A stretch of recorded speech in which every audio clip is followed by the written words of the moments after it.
What up, nerds? Welcome to another conjured episode of Straight Chilling, the weekly horror movie review show where you chill and we kill, slice, dice, and chop up yet another horror movie. My name is Bob. I'll be your host for the evening. This is episode number 322, recorded on Sunday, June 6th, 2021. Tonight, we're going to be talking about the latest and greatest from the Conjuring universe, which is The Conjuring. The Devil Made Me Do It.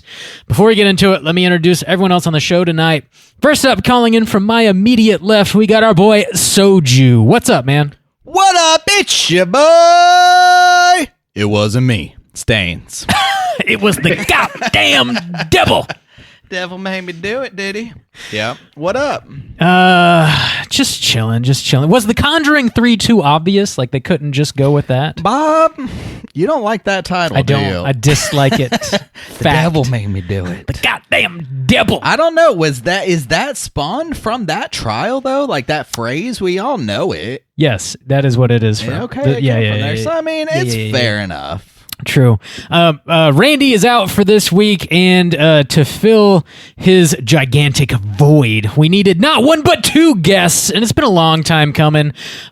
Give these two gentlemen a warm welcome to the Straight Chilling Podcast. We have Jose and Shaggy from Cinema Villains. What's up, boys?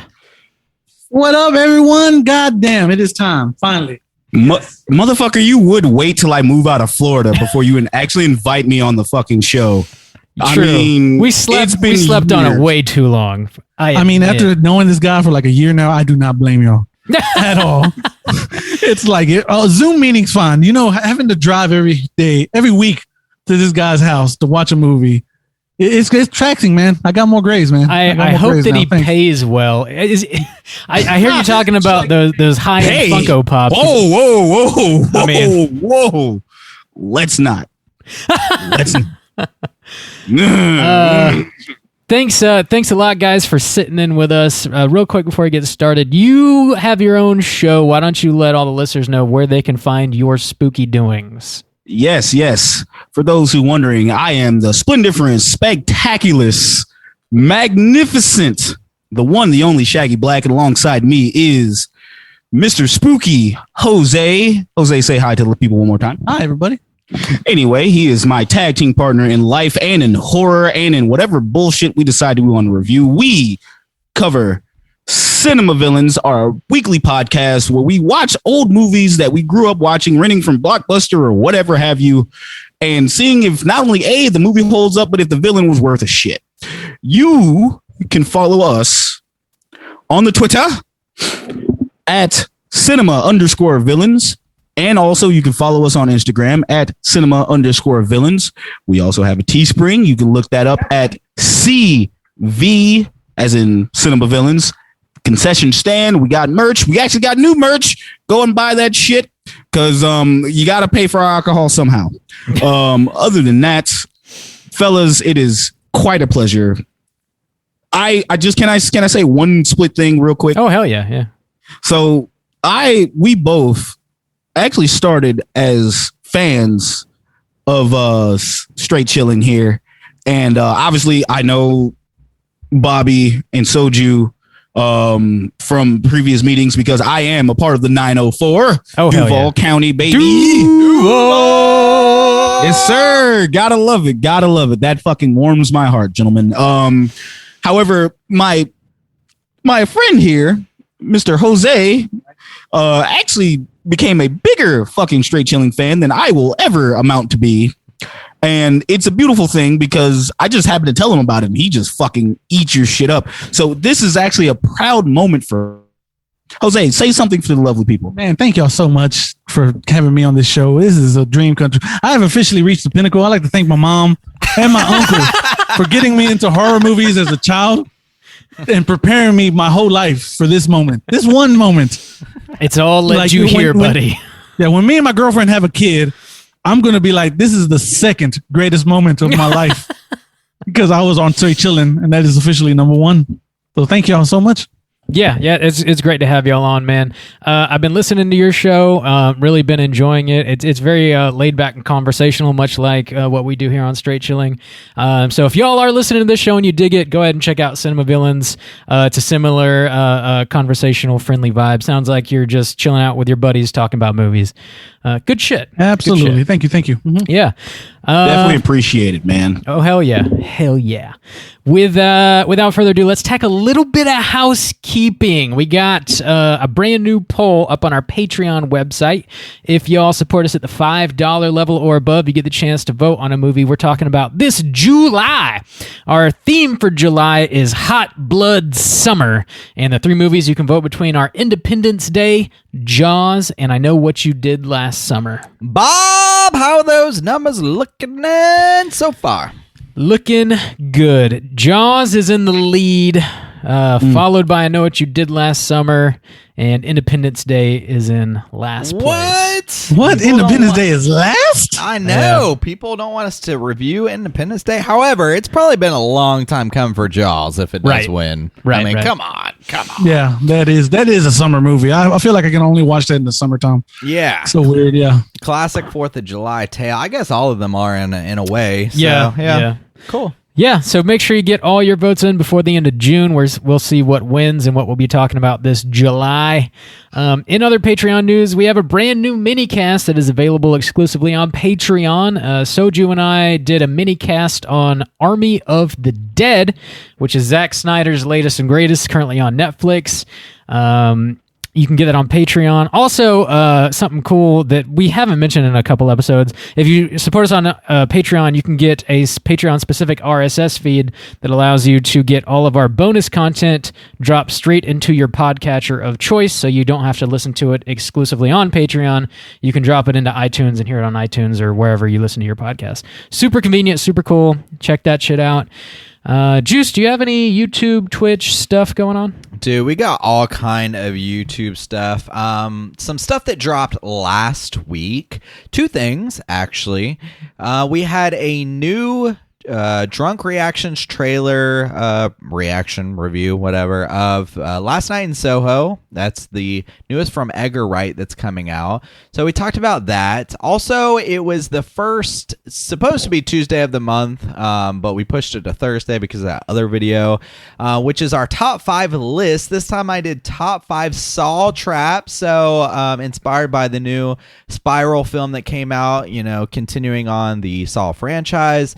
I did some of my overall favorite Saw traps, so you can find that on YouTube as well. And upcoming, something that'll be coming out this week for this new film, a video we've never done before, but I'm sure you've seen all over YouTube. It's like a ranking list, like a tier ranking list for all of the Conjuring films and like the whole universe. So all 8 movies. Yeah, the Annabelles, the all the spin-offs, the Nun and stuff like that. So we kind of take a look at all 8 films. We rank them, which ones are top tier, lower tiers, and kind of give our thoughts on each one of those films, actually. So that is going to be something new that we've never done before that's going to be dropping this week. Other than that, I mean, we got all kind of mini cast dropping. Man, we got several on the Couple back in the burner. can, So yeah. if you didn't know, you can support us at the $10 level. That's the hard with us level, and all kind of spooky stuff, series, docuseries, new movie reviews are going to be coming out soon for you. But other than that, I believe my house is clean. Bob, you got anything else? One last thing, big thanks to everybody that hung out with us this past Friday for our Joe Bob watch party. He showed a couple. Yeah, man. Yeah, he showed some questionable films, Sledgehammer and Things. They were both direct to VHS in the 80s, and they are definitely movies. But Squad was deep regardless, and it was fun chatting with everybody. We got, I think, 2 more weeks as far as the Joe Bob watch parties go. Every Friday, 9 p.m. Eastern Standard Time is when it's happening. We drop a link on all of our social media outlets just before showtime. If you do want to join in on the Zoom watch party /chat, just check out all of our social medias. 2 more weeks. And I do believe our houses are collectively clean. This house is clear. Hey, they have a bump, asshole. That's Don't better. ruin Oh, the- yeah, I wanted don't to ruin give the a little breathing room there, but that's okay. That's okay. Nice. My bad, y'all. No. Oh, no. No It's problem at even all. better. I'm saying it along in my head too, though. But Shaq just couldn't help himself. He's like, The fucked up thing is I was choking on a beer, so I was kind of like, I gotta hurry up and say it before I fucking die. So that is what that was. We appreciate the effort, man. Take your time. Don't die on air, please, because that's not good audio. We don't need that kind of bad juju. Yeah, well, let's if you go die, I'm keeping the show going. I'm just letting you know. call the cops. This is my only chance. After we're done. Yeah. Let's talk about the main event, gentlemen's. Conjuring, Devil Made Me Do It. We're kicking it off with the back of the box. What's on the back of the box? We got y'all. This is not my We got y'all. normal gig. Tight ship. Tight ship. Like, we know all the bumps. Don't worry. Like, it's okay. Hell yeah, y'all can just say them all. That's fine. Smooth sailing. All right. All right, we're talking Conjuring Devil Made Me Do It, or Conjuring Part 3. This was directed by Michael Chavez. This movie's runtime is an hour, 52 minutes. Stars Patrick Wilson, Vera Farmiga, a few other folks. Plot synopsis, as brought to us by IMDb, is short and sweet. The Warrens investigate a murder that may be linked to a demonic possession. All right. Gentlemen, I know we had not seen this before because it is brand new. Would you recommend people check this out? Jose, why don't you kick us off, man? You're our esteemed guest. Would you recommend people watch this movie? Oh, boy. So if you really want to complete the trilogy, sure, go ahead, watch it. If you're just looking for like a scary movie, quote unquote scary movie to watch, no, this isn't it. This ain't it, fam. I'm sorry. But there you go. All right, Shaggy, would you recommend people watch this? Honestly, if you came this fucking far, why not? like, honest to God, like this shit is better than The Nun 2, and that don't even fucking exist. So like, it's. I would recommend it if you're a Conjuring fan. If you're not, because I'm not, but it's not bad. So there's that. Yeah, it's all right. Juice, would you recommend people check it out? Yeah, I mean, I guess at this point, like I said, it's part of a franchise. So in some ways, if you're attached to it, you feel kind of obligated. Outside of that realm, though, the thing is, this is on HBO Max, and not everybody has HBO Max, but this is a weird term for me because it is right there kind of in the middle. Like, it's an okay film. Somehow I think this would be better though in the theater. Yeah. It doesn't rely on jump scares or something like that. I just feel like the atmosphere is definitely probably going to be better in the theater for this one with the overall sound and stuff going on. It's not going to make it like much scarier or anything, but I think it'll be better with the spookier vibe in the theater. Now, then you have to pay for it, which is kind of, the high, like, do you pay for it? I don't know. I just think it would probably be an overall viewing experience in the theater. But it's okay to stream too, I think overall it's fine either way, I guess. It is. Bro, it's 2021. If you ain't got HBO Max, you being broke as hell right now. Like, let's not do this. Let's not. Don't be broke in 2021. Come on, don't be broke. And don't be broke. Fix that shit. Bob, Yo. would you recommend people watch this movie? Devil Made Me Do It.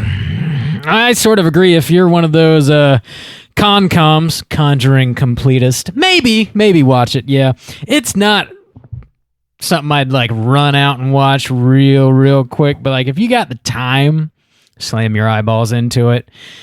It's alright. We'll get into the reasons why here momentarily. That sounds like a very Luke fucking warm recommend from the whole crew. Let's go ahead and drop that spoiler warning, and we'll get into the rest of the movie. Here we go.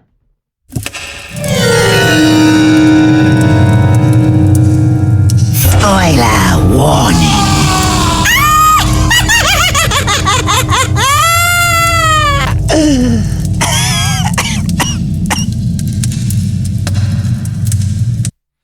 All right. All right. Oh shit. Yeah? I forgot. What'd you forget? Oh shit.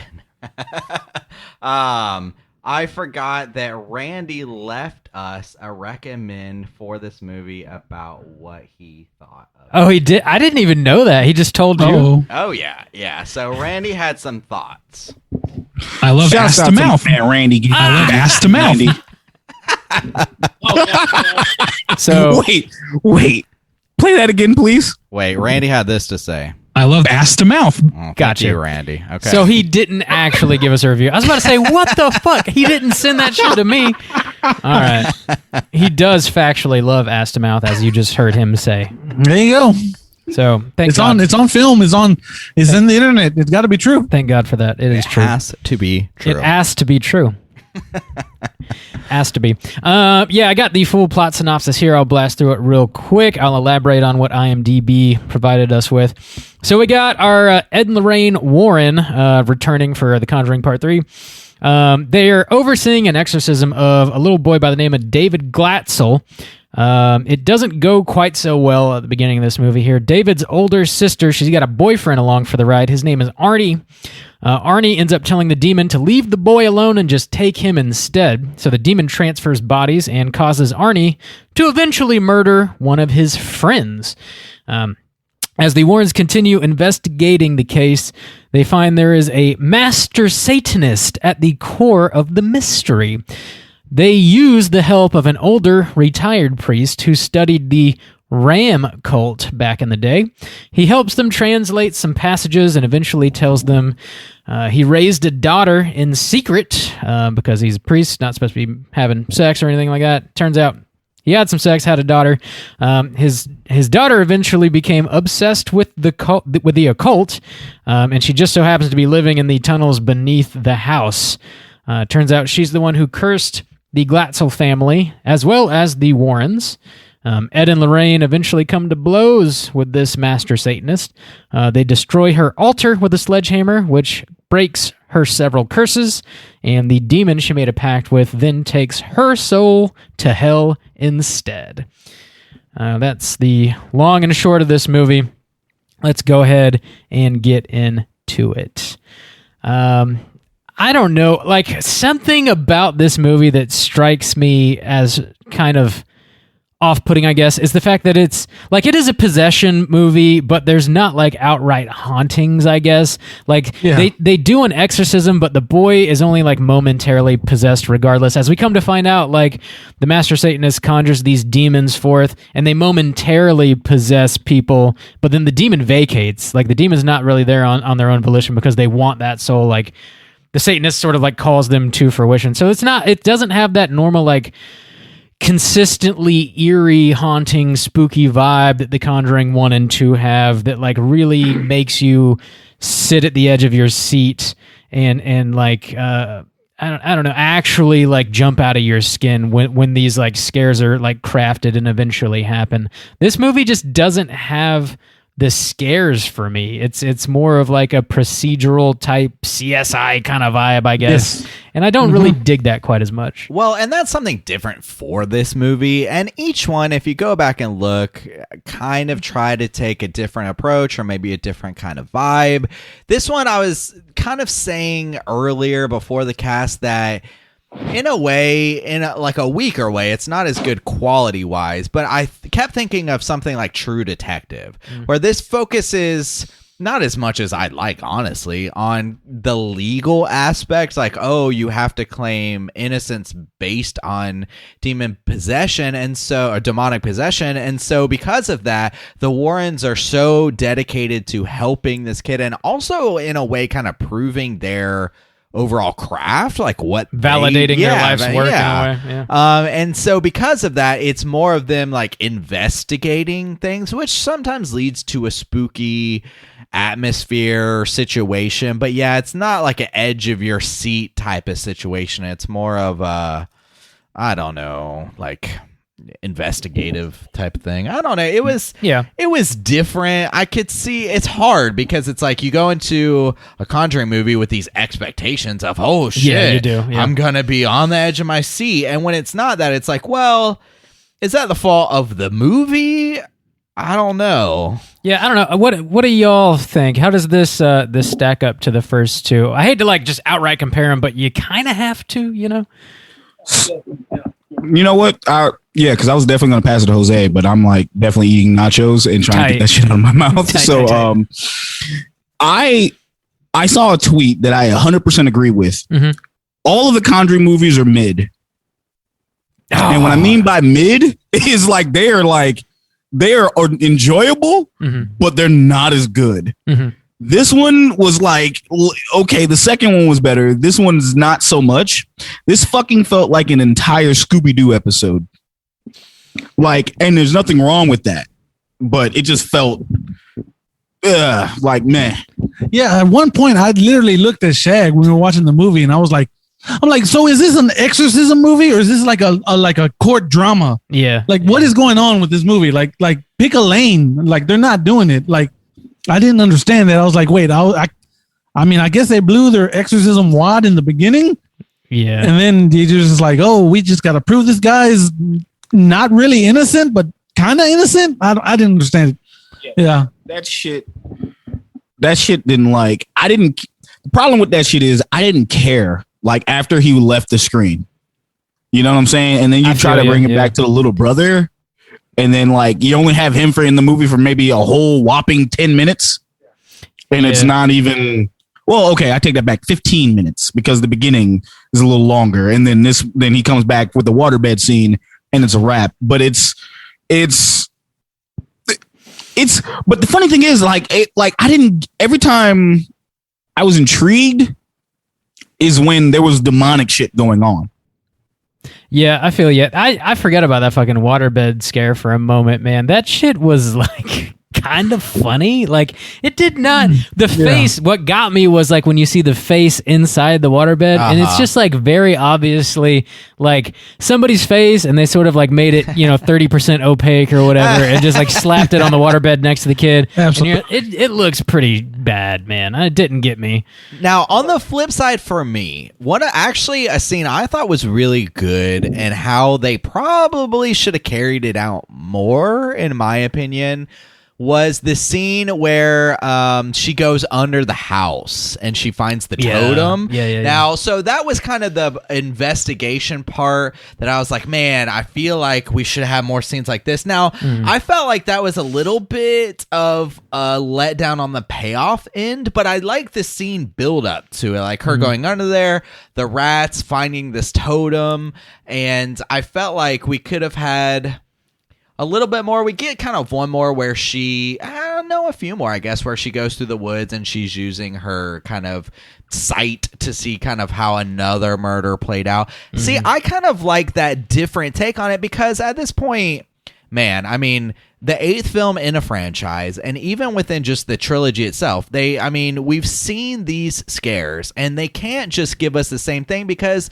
they've been giving us that watered down version in, the Curse of La Llorona and like stuff like that. So I understand why they shot for something different. Now, that's tough because people are expecting something, especially as a third in a franchise, expecting a haunted house, and not getting that. I really do feel conflicted where I'm like, well, shit, is that the audience's fault? Like, you can't just expect a movie to be something.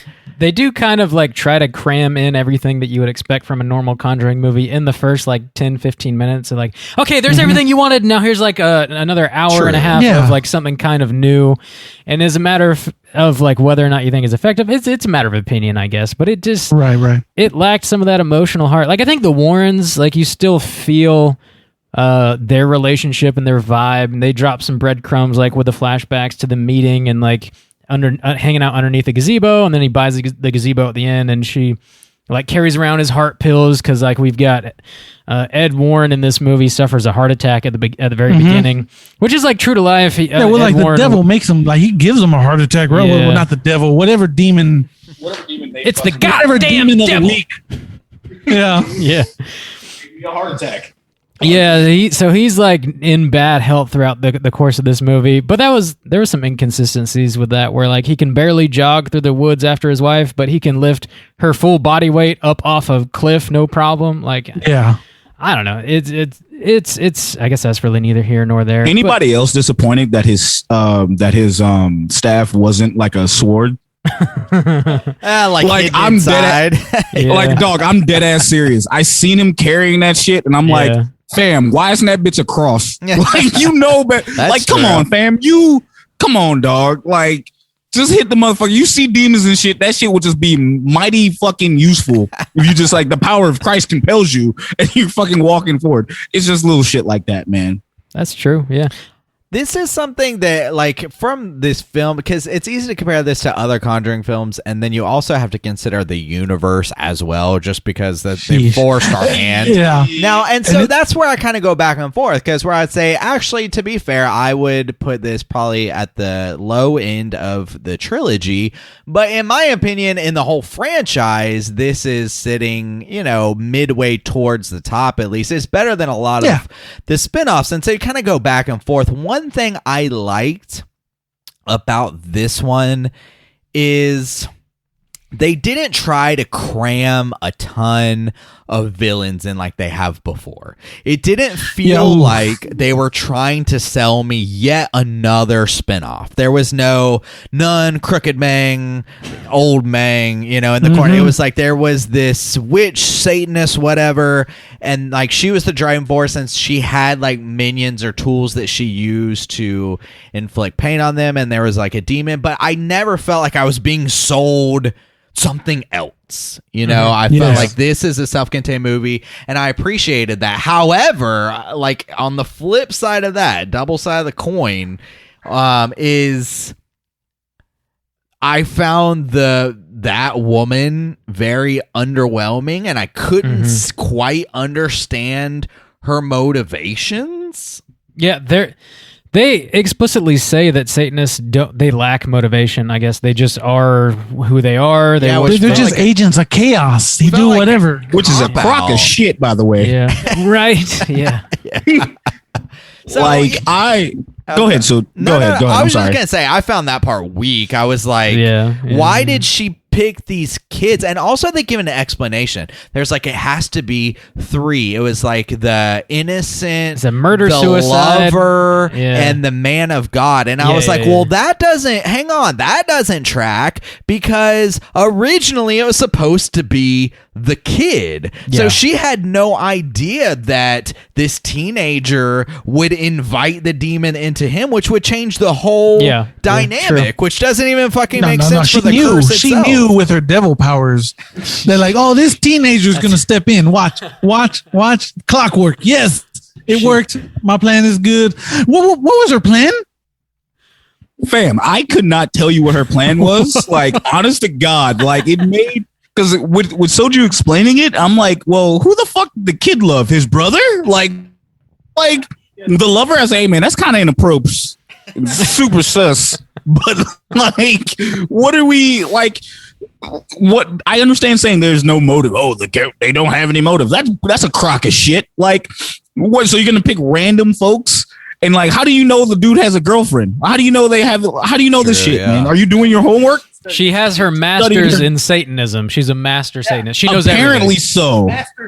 Master Satanist. Dog, there's no fucking way. I dabbled in Satanism. There's no fucking way she was fucking a professor in this shit. Because I'm like, bro, that's not even what are you trying to do? Like, what are you doing? But man, that kind of annoyed me, because as soon as you brought it up, Soju, I was like, yeah, what the fuck was her plan? I'm like, what was this? Well, and it undercuts if you're like, okay, we got to have a different type of movie. We can't do the straight haunted house. So like, okay, we're going to do this investigative thing. Well, if you're going to make it an investigation, straight up telling the audience and literally everybody there's no motivation is like, well, then why the fuck am I watching this movie where you're investigating something? True. You want to figure shit out. You want to know. And I got one question. Question. Does anybody else feel like they should have had more of the court scene? Yeah. Totally. I felt that a lot. Totally. I thought that's what the movie was going to focus on. Yeah, absolutely. Yeah, because like I said, I'm like, so is this a court drama, Shag? Is this an exorcism movie? No fucking idea. And then it becomes like a mystery, I guess. Like you got 3 days to solve this fucking crime. Exactly. Guys. Yeah, I feel That's like that weird. was a pretty big miss because if the whole thing to make it special is like, okay, this is a real case that the Warrens investigated, and it was the first time in the United States where somebody used that defense of like, oh, demonic possession. It's like, well, then we should see the drama around that. And there was even a scene that they cut out, bro. which I felt was pretty weak. So they're trying to convince this lawyer to represent this kid. And they're like, demons are real. And she's like, well, that's bullshit. Or you got to prove to a jury. And they're like, well, if we can prove it to you, then you'll represent him. And she's like, okay, challenge accepted. And then they just cut to the court And then there's scene. none of that. She's None. like freaked out. One thing that they said that I did not want them to show was like, come on over to the house, we'll introduce you to Annabelle. I was like, I don't fucking want to see Annabelle in this movie. Well, not Annabelle, but yeah, I guess just like what convinced this woman to represent this kid, because in real life, apparently this kid had a lawyer. So like, I guess I'm just kind of curious about what they did. Yeah. If you're going to tie it to a real life situation, that is curious to me. Like, I want to know about the real details of that case. Well, then it's like, well, give me some of that in the film, I guess. But they kind of copped out a lot of times. They definitely should have at least included the title of this movie in the movie, which is like sort of, I generally don't dig when movies do that, but like, why the fuck is this movie called what it is if you don't explain it in the movie? Because the devil didn't make anybody fucking do anything Yes, dude. Like, in this makes movie. No goddamn sense. It makes no sense. Yeah. The Conjuring 3, just call it part 3. Yeah, just call it Conjuring 3 because, like, it's not even the devil. It's like, oh, we're already in spoiler territory. It's a fucking witch. Yeah. Like a random witch, I guess. A witch. I don't know. It's a motherfucker who had a bad Tuesday. Like, that's all that really is. Like, let's be honest with ourselves here. She had no, like, you picked a family. You don't know why you picked a family. You didn't fucking even go into the courtroom to actually explain, like, look, all this is a bunch of bullshit. Nah, there's some shit that we have here. You didn't stretch any of that out. And that fucking annoyed me. And you know what? I'm going to just say this now because this has been burrowing in my brain when it comes to all the Conjurings. Not saying that they're bad at all by any means. But the reason why I couldn't really get into The Conjuring as much, there's no stakes. Like, no stakes at all with any of the, like, because nothing's going to happen to the Warrens. Yeah, For obvious reasons. And then you're sitting there going, like, and another thing, like, a lot of people, there's not a lot of deaths in these movies. And I'm a sicko. I need my fucking bloodlust. like, there's not enough. And it just, to the point to where when I saw this one, I'm sitting there like, you introduce the court scene, but you don't expand upon it. You just kind of like go myriad into like, yo, we're going to go solve this mystery. But why, bruh?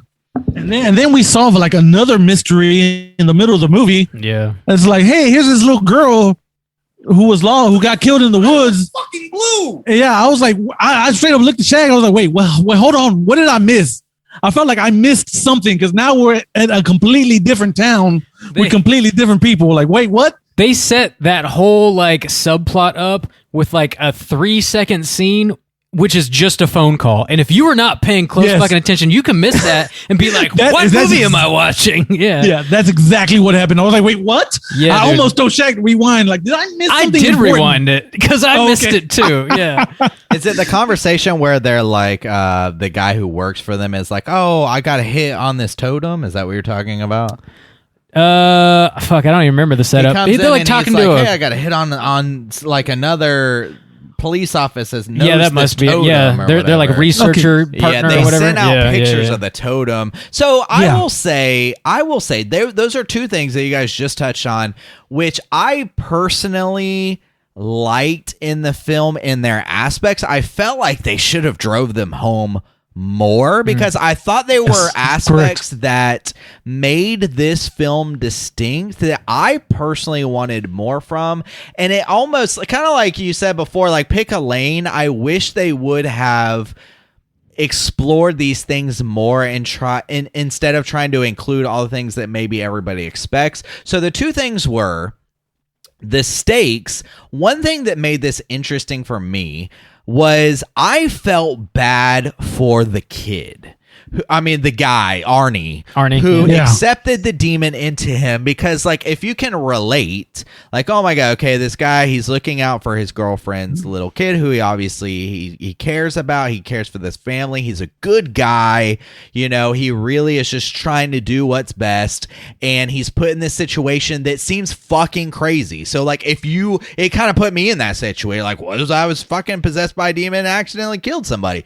Like, and then you have to go to court. I found that interesting. Like, oh shit, like that poor guy. So I found that relatable, and the stakes for me were, okay, how are they going to get this guy out of it, or what's going to happen to this guy? And then the other part was the investigation. So I actually, because you hear about things, it's almost a trope in some ways, not even in horror, but in like crime thrillers and stuff like that, about a medium who helps the police solve a crime. So, like, we can't solve it. We don't know where the body is. We don't know where any of the clues are. And we're desperate. And we literally just have to reach out to a medium to help us solve it. And so that's kind of what we see here, where we know that in past movies, Lorraine has these gifts and she's reluctant to use them because they put her in this kind of certain realm, this certain risk. And then here she's doing it because she's so driven to help this boy that they're like, you know, they're really trying to do their best, that she's willing to put herself in those situations that put her in a risk. But they don't, like, it's also shallow. It's like, that's the only scene we get. Like, we get this, and it's hard to connect it to everything else. And it's all these just little pieces of what I hoped could be a full film, but I didn't see to fruition, really. I will say she uses her powers in one scene that did land effectively for me to give this movie like a solid nod real quick. They're investigating that case in Michigan, and they do eventually find the little girl who jumped off a cliff into the river. And Lorraine's like, you know, if I can touch her corpse, maybe I can link up with the Master Satanist and see like where she's at, and we can go get her. So they break into the morgue, and she grabs hold of the corpse's hand, and she's sort of like locked in with the Satanist, and she can't let go. And the Satanist can like travel, I guess, through Lorraine and like reanimate one of the corpses in the morgue. And the corpse is a big motherfucker, and that corpse charges Lorraine, and Ed's, you know, half dead ass is like stumbling over trying to like grab her off the corpse real quick to break the link. Dude, that shit actually got me a little bit. I was like, that was pretty effective, somewhat scary. I dug that scene a lot. Bro, I was telling Jose the entire time, I was like, bro, I played so much Left 4 Dead that I know when a boomer runs up to me, like, I'm getting that motherfucker the fuck out of here, bro. Like, nah. I did like that scene a lot. I actually, and you know what, to give it a positive, that and some of the shots in the current and in the movie, I really fucking enjoyed, especially when he was just, because you felt like there was a threat coming. Like, he just rose up like the fucking Undertaker and was like, yo, what up, bitch? And he just ran up on dude. And it was like, really, I felt like, yo, Ed's gonna get his shit slapped if he don't fucking talk to Lorraine. Like, it was bad, man.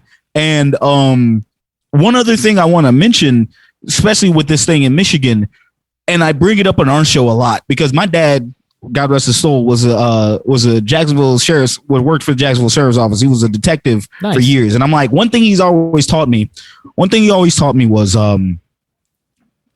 no matter how crazy the situation, listen to whatever's being said. That cop that was in there had wanted nothing to fucking do. True. Yeah. With the Warrens. He's like, yeah, you motherfuckers have your shit, but I don't believe anything. I go by facts. So if you go by facts, you at least need to at least play this by ear. Yeah.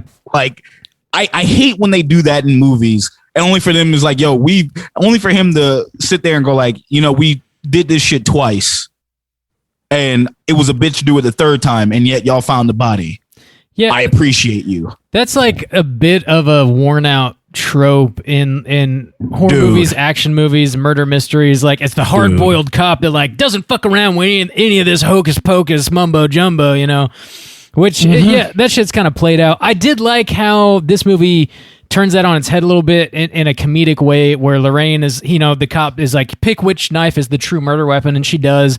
And they're driving out to the scene of the crime, and she's like, "Yo, you missed your turn, dumbass," and like she knows where everything is. Like it's kind of funny. There was some decent comedy. He's like salty as hell. He's like, well, it was a 1 in 3 chance, And see, that's what there's like some strengths in some of these scenes, but like you said, it does feel like a bit of a hodgepodge because, and the thing is, the opening scene and that sequence of the exorcism and demonic possession, I pretty much like that all the way through. I like the scene where the kid like goes in the shower and there's fucking blood pouring out, and even the kid like distorting his body. I mean, there's nothing original. They obviously pay a huge nod to The Exorcist when the priest gets there, he gets out, you got the fog rolling. But I thought that sequence was good. But the problem is, again, it took 10 to 15 minutes, and then you go to almost this other style of film over here, and then you go to this other style of film over here, and by the end of it, you're like, well, I just watched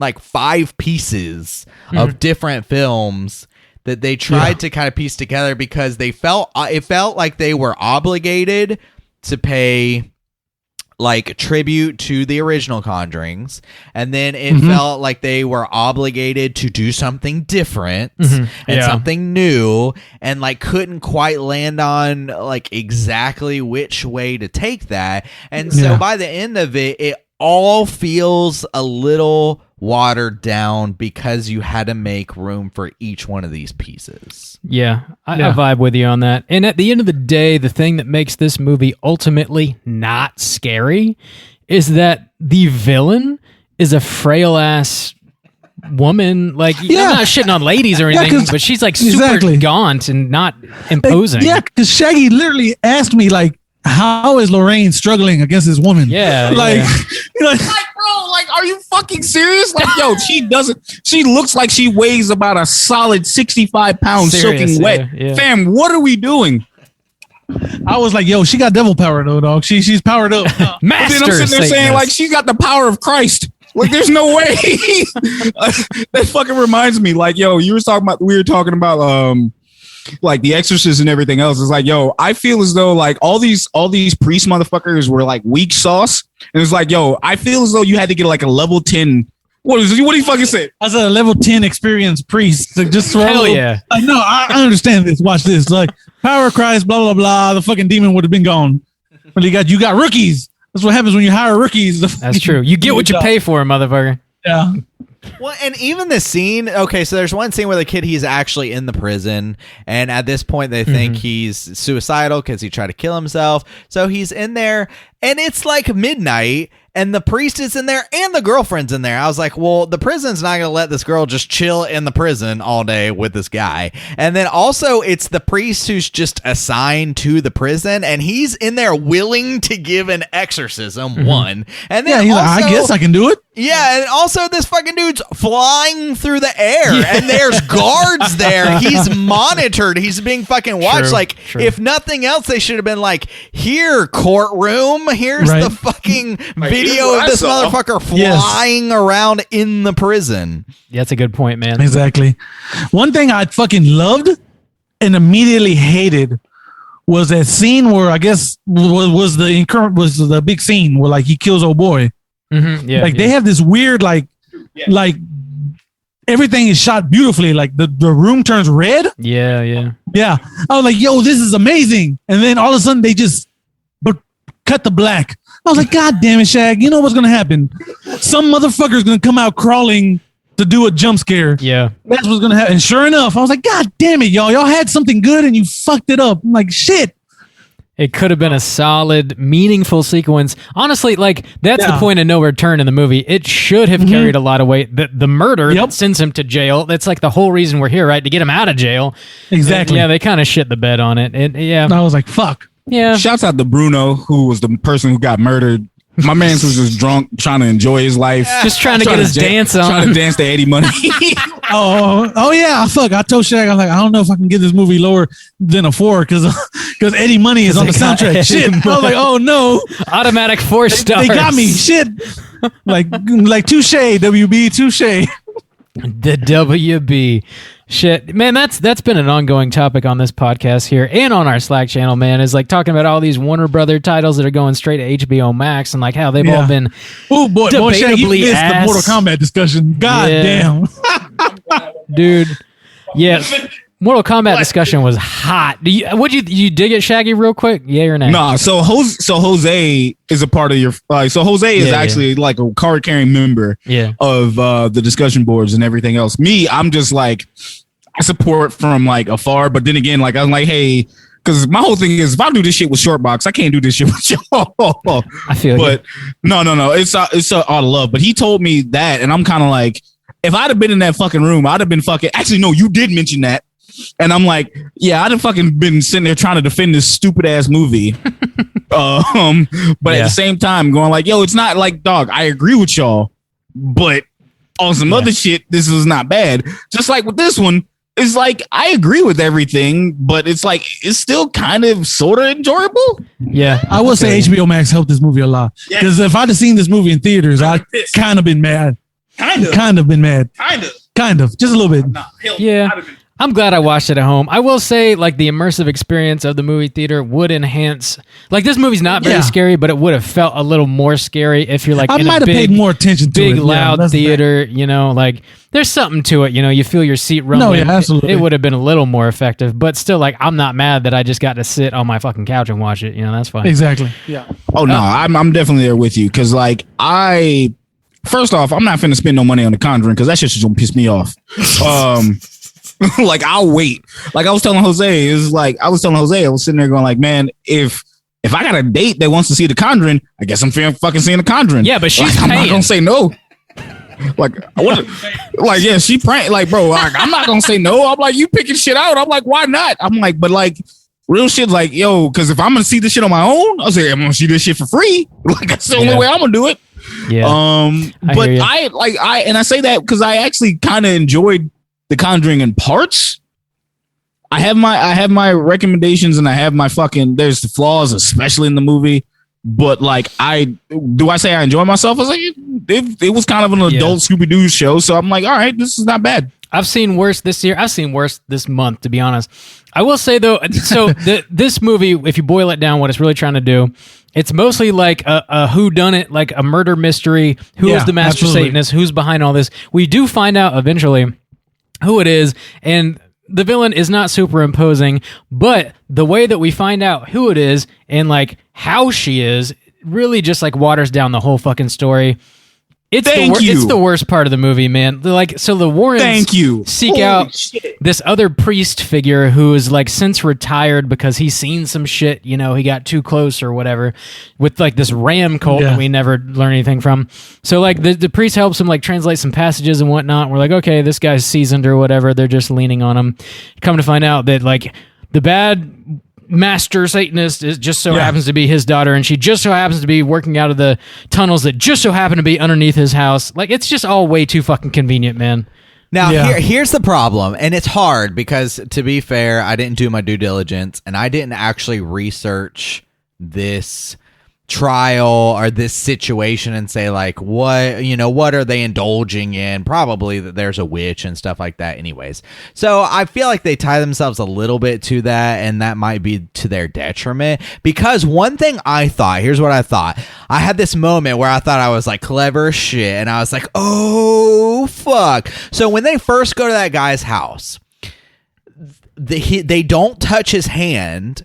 They reach out to shake his hand, and he doesn't touch them, and he's like, I got chicken shit on my hands, and it comes off as like very endearing, like, oh, this is a down home guy or whatever. But then I was like, oh shit, this dude's on the shade, because if Lorraine touched his hand, she would get her like vision powers. And I was like, this is like some reanimated fucking corpse motherfucker or something where somebody's controlling. This isn't who he's supposed to be. But They didn't use that. Yeah. They didn't play it out. Yeah. I was shout like, out to you, Q. I did not think of that at all. Yeah, that would have shout added out to to you, some like Yo. suspense of like, because she even gives a hint of like, I don't want to go down in that basement. And I was like, if they would have played that up for the second basement scene where she's down in the basement alone with that guy, and it like does this turn of like, oh, you're trapped, bitch. Like, here I am. That would've been better. Like, that would have been Would've been pretty better. cool. Dog, that's like 10. That makes this movie 10 times sexier. Like, it's just like, like real shit. Like, thinking about it. Like, he's dead.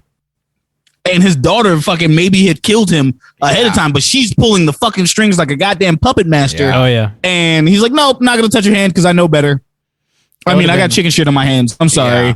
And then like fucking come around and he's like, his corpse is there, but she reanimated because she already has and that's brilliant because he already has the power to reanimate. Yeah, we saw her do it already. And that's why I was like, here we go. I'm fucking on to this shit. And then when they didn't do it, I couldn't help but feel disappointed. I was like, shit. Like, what?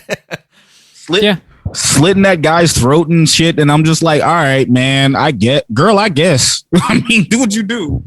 Would have been way more entertaining, I think, if that was the case. Also, like, why are all those tunnels underneath this dude's house? Exactly. Does he not know that shit? No, he knew. Yeah, he knew. Yeah, he just knew. He's kept all it on the DL. And also, because too, that's his daughter. He's like, oh, that's my daughter. I'm sorry. Yeah, and the way the tunnels worked, like he opens this bookcase to let Lorraine into the tunnel. As he's closing the bookcase, the bitch is staring like right at him. And then Lorraine like slowly kind of saunters through the tunnel. I was like, she would have been caught immediately. Like there's this is the worst anime. This is the worst anime, bro. Like, hold on, bro. Like, hey, bro, I'm finna, like, he looking at the dog, like, bro, I'm finna tell on you, bro. Like, yeah, what are you doing? Right there as he closed the door, and then it flashes to Lorraine, and she's like slowly just like looking around the tunnel as slow as fucking can be. And I was like, okay, well, this is taking me out a bit. Yeah, exactly. Definitely. Yeah, and then Ed's half dead ass rolls up and she blows some like magic dust in his face, and then I guess he's possessed somehow. Yeah, it's like, what? I'm like, what is this? I'm like, magic death cocaine? I know, like, what is this? I was like, huh?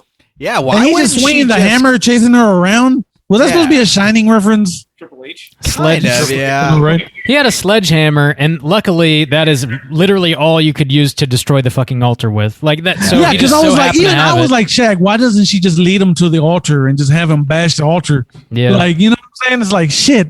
Because it was time to play the game, motherfucker. Oh, no, that's right. Damn, God damn it. I just caught that reference. Fuck you.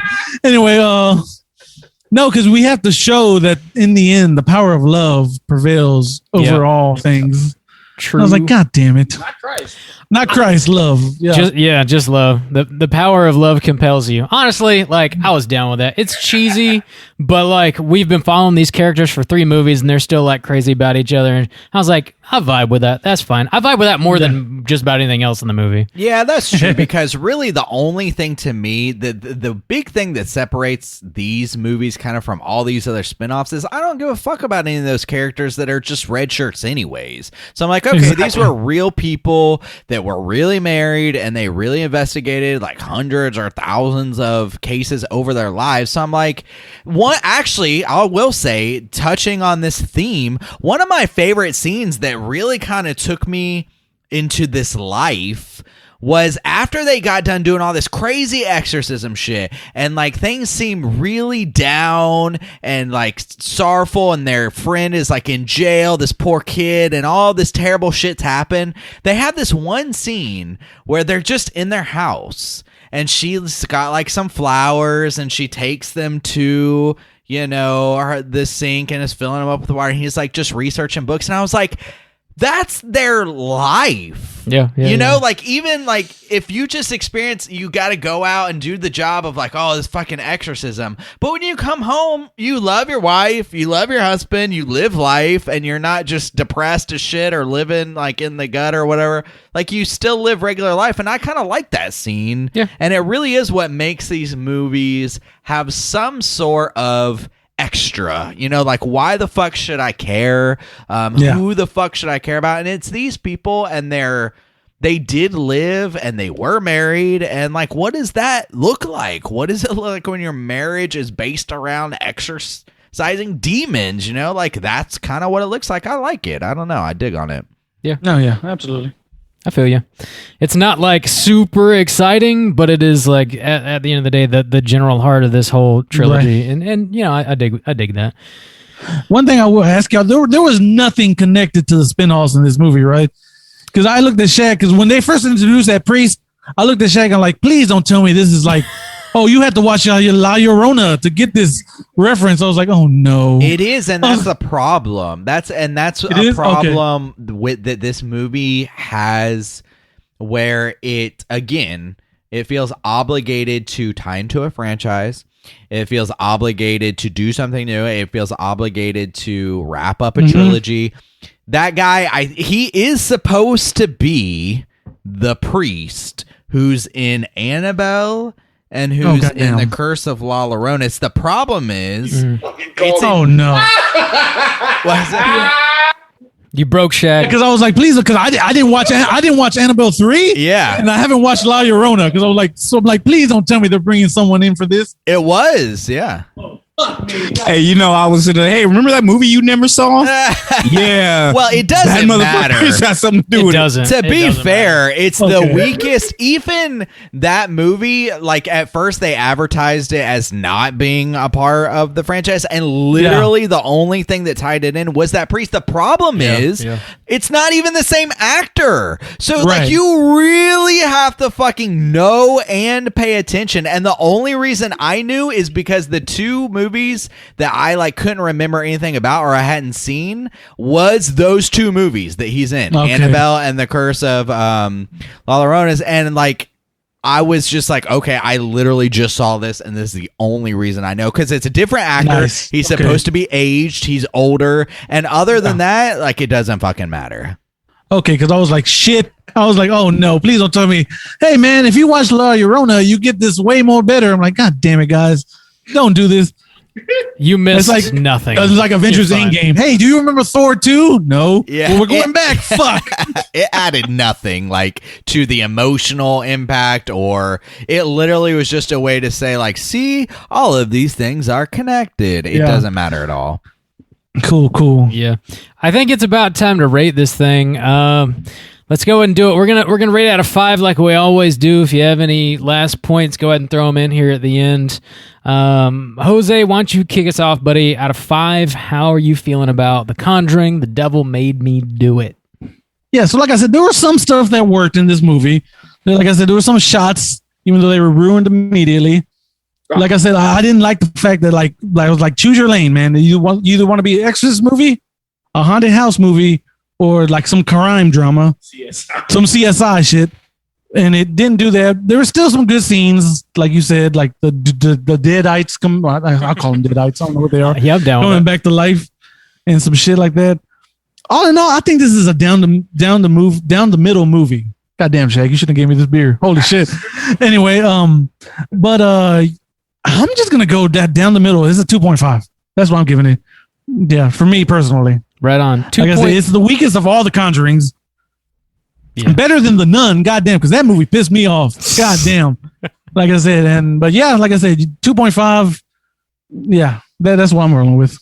Dude, The Nun is my biggest letdown because I feel like the setup for that movie was solid and had so much potential, because The Nun, as we saw it in The Conjuring 2, is fucking terrifying, and they just fucking squander the whole idea and fuck it up, man. Like, what a letdown that was. Yeah, absolutely. 2.5 from Jose. All right, Shaggy, how are you feeling about The Conjuring, The Devil Made Me Do It? Out of 5. So real shit, like I said before, if you guys were listening, and I'm not talking about the host of the show, I'm saying The Conjuring is mid, but it's enjoyable mid. So as I say this, The Conjuring, and I say it's mid because it's like, hey, it's enjoyable, but if I never see this shit again, I will be fine. So I'm going to go ahead and give it like I give all my other Conjuring movies. I'm going to give it a 3 only because of like, now I'll give Conjuring like 2 with like a 3.5, if that makes sense. But in the sense, I give this movie a 3 only because, granted, it kept my attention, but just enough for me in certain parts, not all of it. You know what I'm saying? So definitely give it a 3. There is some shit I did like about it. I wish that was expanded upon. Other shit is like, oh yeah, this is a Conjuring movie. Like, no one's gonna die. No one important's gonna die. So there's no reason to fucking really do any of this. So, all right, cool. Take your significant other to go see this, I guess. As long as they're paying, you get that shit for free. Yeah, don't you pay for it. They pay for it. Free 99. Fuck that. All right, Juice, how you feel out of 5? Man, this movie really kept going back and forth for me. The first sequence I really enjoyed. I even liked the obvious nods to The Exorcist, that blood scene in the shower. I thought the kid did a good job, him twisting his body up and shit. That was effective for me. And like, I was like, okay, this is the type of movie I'm in. They switch gears.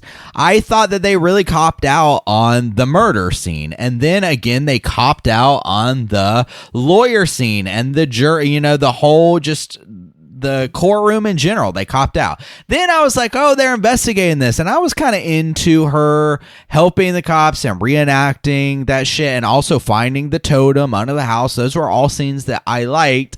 And then I felt like it was a cop out where they were just like, you know, because I was able to switch gears. I was like, okay, we're investigating who done it, why did they do it, what's going on here. And then they cop out by like, here it is, and they have no motivation. They just want to do crazy shit. And I was like, oh, okay. Like, so that deflated it a bit. And, you know, I did like the Warrens, and I liked that they kind of got their attention because that's kind of what I'm here for a little bit. But then also, like, the villain wasn't inspiring. And it just kept going back and forth for me. So I think that's where I'm going to end it. There were parts that I really liked, but the parts that I really liked felt disconnected from each other. So I can't even string them together. It's like, I like this as part of an investigation film, or I like this as part of an Exorcist type of film. But together they don't really work that well. And then there's like the valleys too. Like it's so... I'm going to end this one at a 2.5. And the thing I think about like this film is, again, it's number 8 in a franchise. You have to, unfortunately, you have to attach it to a franchise. Not only that, you have to attach it to a trilogy. So I think it's the weakest in a trilogy. I think it's generally better than a lot of the films in the franchise, but ultimately, like a lot of this franchise, it's just kind of somewhere in the middle. So yeah, 2.5 for me. Bob, out of 5, what are you gonna give The Conjuring 3? Man, I see a lot of ways that they could have improved upon this movie, and I wish they would have done any of them. Like you mentioned, like if you're gonna go the route of like the CSI, like we're gonna go step by step and figure out like who is behind all of this. Like, put us in the courtroom, because like literally the title of this movie is the defense of the case. Like, don't make me do it, right? Which is not really even true in the case of this movie, but like that's what they're arguing in court, or apparently tried to argue in court for the first time in history in real life, which there is some intrigue to that, but like, show us. And they didn't.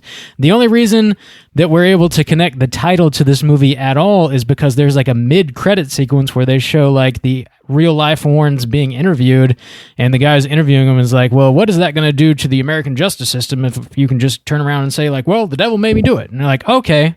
Yeah, that's why they named the movie. Well, they named the movie, you know. Yeah, not trying to interrupt you. I looked at Shaq. I was like, so what was the point of that scene? That little end credits. I didn't get that.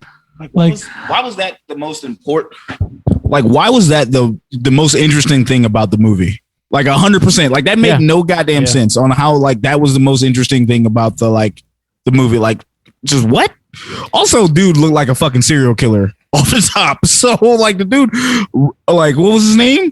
Fucking Arnie fucking looked like a goddamn killer off rip. Yeah. So I definitely would have been sending him to the goddamn. Yeah, I saw that picture. Like, nah, that motherfucker did it. I'm sorry. that motherfucker. I saw his picture. No, he's guilty. He's guilty. Wrap it up. Let's go. Let's get it over with. They I wish that they would have like leaned into the title of this movie and actually like put us in the courtroom and actually got more of like the defendant's side of the story and like how they actually tried to get this kid off, which ultimately didn't happen. And as we find out at the end of the movie, they roll some verbiage across the screen, and I guess he was convicted and ended up serving 5 years in prison, but did eventually marry his girlfriend, and they are apparently still married in real life today. So that's kind of cool. But ultimately, like, this movie, like I said, it's not particularly scary at all. The villain is not intimidating and also doesn't have any motive, and also is only found out through like a wild list of very convenient plot points that are uninteresting and like lazy. The writing is just lazy in general. We already mentioned like the kill sequence that really is the key sequence in this movie. It's like the point of no return in this movie. They like completely pull the punch. I don't ever want to see a reference to the fucking Exorcist in any movie ever in my life. The Exorcist, like, we all know it. We fucking get it. It's great. I don't need a fucking nod. If you're going to do an exorcism in a movie, do your own thing. I don't need a fucking reference, please. That shit drives me nuts, man. It's like, it annoys the hell out of me, to be honest. I don't know, man. This movie just feels kind of like lazy, and at the end of the day, the only like things that like really stand out at me are like a couple spooky sequences, and the Warrens are just like luckily well casted, and like even if they're not given a whole lot to work with, I still like feel their relationship at the end of the day. And also, like I said, we've been like stuck with them for two other movies that I think are arguably much better. So if you've seen those movies, you're sort of pulling from the memory of their relationship from those movies too, and I think that benefits this one here. This movie could have been tightened up for sure, and it could have been something new and interesting, but they sort of, at the end of the day, I think just kind of watered it down. It's not horrifically offensive. It's very watchable, and it's also very accessible. So I'm gonna give it a 2.5. It's middle of the road. It's aight. It's aight. That's gonna put our aggregate at a 2.6. Let's go ahead and jump into a Rotten Tomatoes segment, and we're gonna see what the critics and users think about The Conjuring: The Devil Made Me Do It. Certified fresh. Thank you for stalling long enough for me to get to that bump, Bob.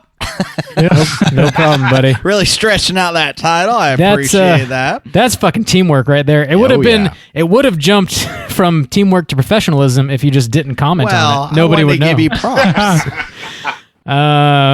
So yeah, if you are new to the show, what we do in this segment here is we go around the table. We give everybody a chance to guess what first the critic score on Rotten Tomatoes is for this movie, and then we do it again. Everybody guesses what the audience score is on Rotten Tomatoes for this movie. Let's go ahead and kick it off. We're going to start with our esteemed guest out of 100%. Jose, what do you think the critics gave The Conjuring: The Devil Made Me Do It? Oh, it's time, baby. I don't even care if I fucking win or lose. I gotta do this since I'm finally on Straight Chilling. Give me that comedy number. Give me 69, dude. 69 dudes. Jose the Straight Chilling Special. Comedy number is in play by Jose. Tight. Shaggy, how you feeling, dude, out of 100? I am pissed because he picked the number before I could. Oh, boy. But it is okay. You can get it coming back. We'll come back to you. You'll get it on the audience. Don't worry. No. Yeah, exactly. It'll be fine. I'll be home soon enough. But like, I'm gonna give it. I actually am going to give it a 61. All right, 61% from Shaggy. Juice, how you feel? Man, we've covered like a couple of WB movies that went like this exact same situation, and every time I underestimate them and think like, there's been this phenomenon where it's like the world has been shut down and now movie theaters are open and now they're releasing new movies and you can go see them, and people are just rating these movies way fucking higher than they should. I doubted it, and I've lost because of it many, many times. So I'm going to go with that trend this time and say something stupid like 85.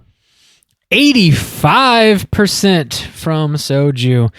Gentlemen, I gotta give the winner to Shaggy Black. Shit! Broke the trend. Yeah, man. Dude, Let's go. Behind the scenes. that is the best celebration I've ever seen on our Rotten Tomatoes segment. You like leapt out of your seat, rolled around. You're taking laps. That is goddamn. So the actual critic score is a 60% on Rotten Tomatoes. Shaggy was off by a single percent. Well, I don't care. I just got to say 69. Hell so yeah. I'm happy. Hell yeah. Oh, you got it, yeah. We appreciate it, man. That was 164 critics' reviews. The critics' consensus says The Devil Made Me Do It represents a come down for the core Conjuring films, although Vera Farmiga and Patrick Wilson keep the audience invested. I generally agree with that statement. Yeah, absolutely. I'll give them that. Yeah, so let's go ahead. We're going to do it again. This time we're guessing what the audience score is. This is 500 plus verified ratings on Rotten Tomatoes. Out of 100 in reverse order. Juice, why don't you kick us off? How you feel? You know what? I realized where maybe I fucked up is because that was for the critics. And so talking about the audience, they're the ones who are going to be like really stoked about going back to the theaters to see this kind of movie. So I'm going to stick with it. I'm just going to double down.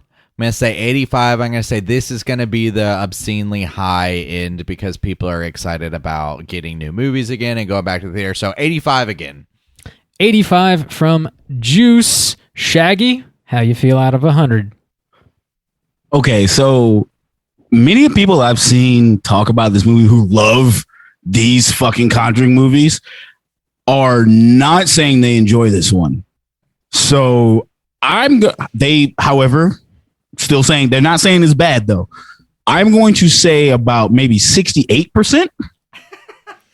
Not 69. Not 69. Not 69. You had your not chance, 69. man. I went 68. I'm saving 69 for something else. So that way I know you fuckers got to bring me back. But 68% because like people are feeling it, but they're not feeling it. 68 from Shaggy.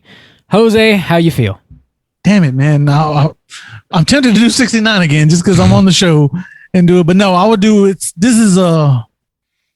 I'm gonna say 59. I'm gonna say people straight down the middle. 59. But they're more on the like it side, so I'll say 59. 59. All right. Dude, I can't blame you for guessing that. If I was guessing right now, I probably would have said something similar. I think you might be shocked to find out that Juice is going to be the winner here. Oh, wow. It's an 83%. Oh, yeah. Okay. There it is. Yeah, some of these movies have been questionably high. I think it's just people are getting back to kind of normal a little bit. So, Yeah. All right. But anyway, also too, I forgot. I will push myself aside and I will say, Shaggy, hell ye, Hell skeet. for getting correct. Gentlemen, that fucking means so much to me. Thank you. I'll say hell ye ski ski. See, we're all winners. Hey, here. we can have it all. We can Thank have you. it all. Yes, this pleases us all. Thank you. Without further ado, it's time to get into some trivia. Let's hit the bump now. It's totally time for trivia. Juice, you got some trivia for us I tonight? totally have some. Even though it's a brand trivia. new movie, there's Actually, trivia? there was like a ton of trivia. Dude, that's wild. There was like Awesome. 44 Yeah. pieces. Some of it was a little repetitive. 44 so I picked out pieces. some. So we've touched on this a little bit, but just to make it official, James Wan remarked that with The Conjuring 3, they wanted to get out of the haunted house setup, which was the subgenre of the previous two films. The Conjuring, The Devil Made Me Do It takes a major turn in this regard. So it was an active choice, and I can understand why, especially with a lot of these spin-offs. I think even if there were no spin-offs, if this was a trilogy, I feel like they would feel kind of the pressure of that obligation to kind of switch it up a bit. Yeah, makes sense. Makes sense. And again, the thing that I'm conflicted with too is these are pulled apparently from real life situations. Yeah. So they're kind of able to go through these and say like, okay, this sounds interesting. Let's build off of this. So like it is an interesting case to build off from. I just feel like they didn't focus on the interesting part of like, this was an actual fucking case that people defended and shit. So I don't know. Right. But it is official. They like, it was a conscious choice. Like they needed to make this different. At one point in the movie, Lorraine Warren receives a bouquet of flowers from the Perrons, Perrons. Perrons. This is a nod to the central family in The Conjuring, the first one from 2013. So they were the family that they helped, like in the first franchise. Oh, really? No Yeah. shit. So Okay. it's kind of like, a community thing. Like, oh, people still care about things for helping us, shit like that. That's so cool. A little All bit right. of heart, yeah. So James Wan, he directed the first two films in this franchise, but he did not direct the third. This is not the first time that this has happened. James Wan has done this before where he's directed the first two films of a franchise and left off on the third. Can anybody tell me the other franchise in which this has occurred? Jose, I'll let you guess first.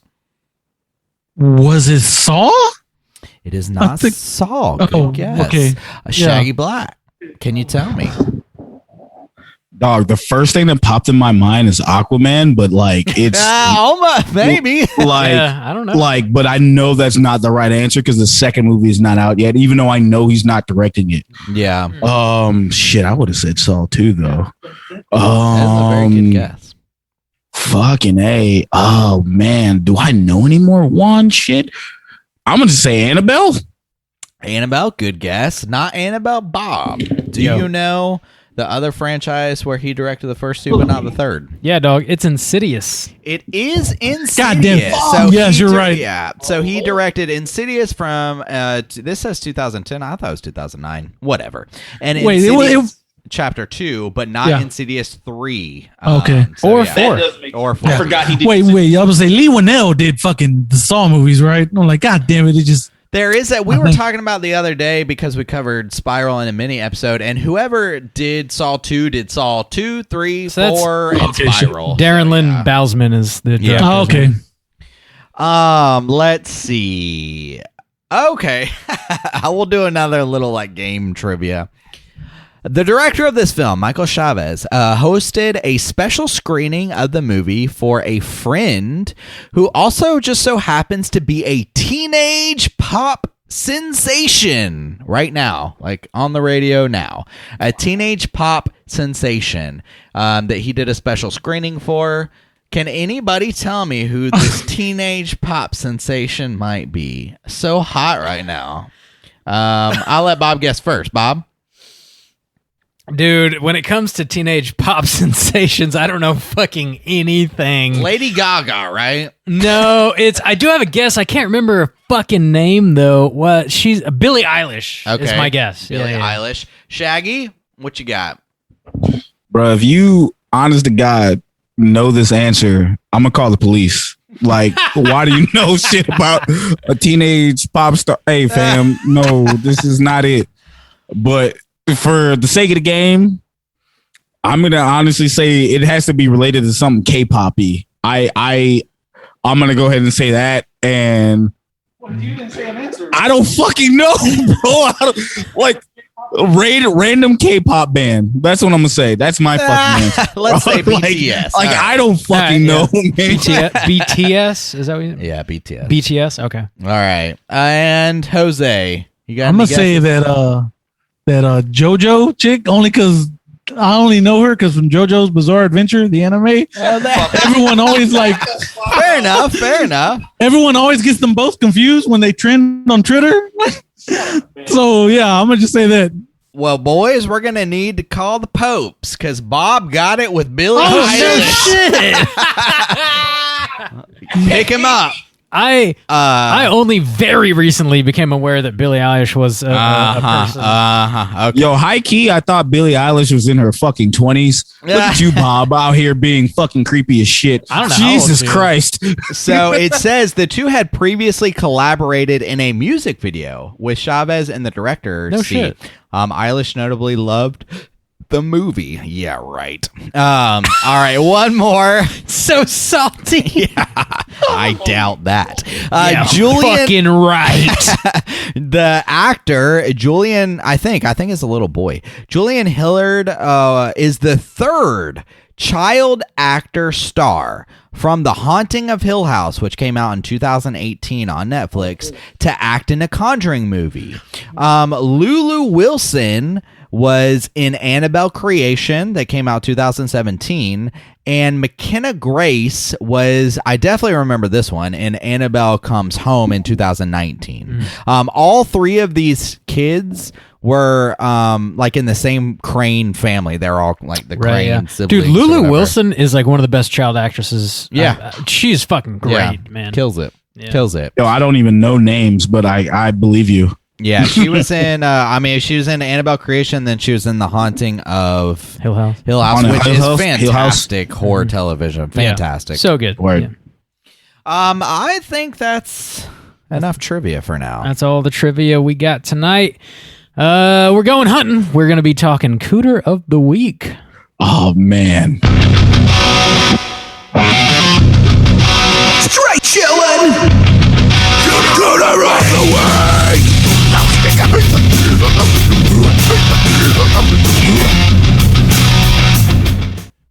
Juice, what is a Cooter and why are we hunting them?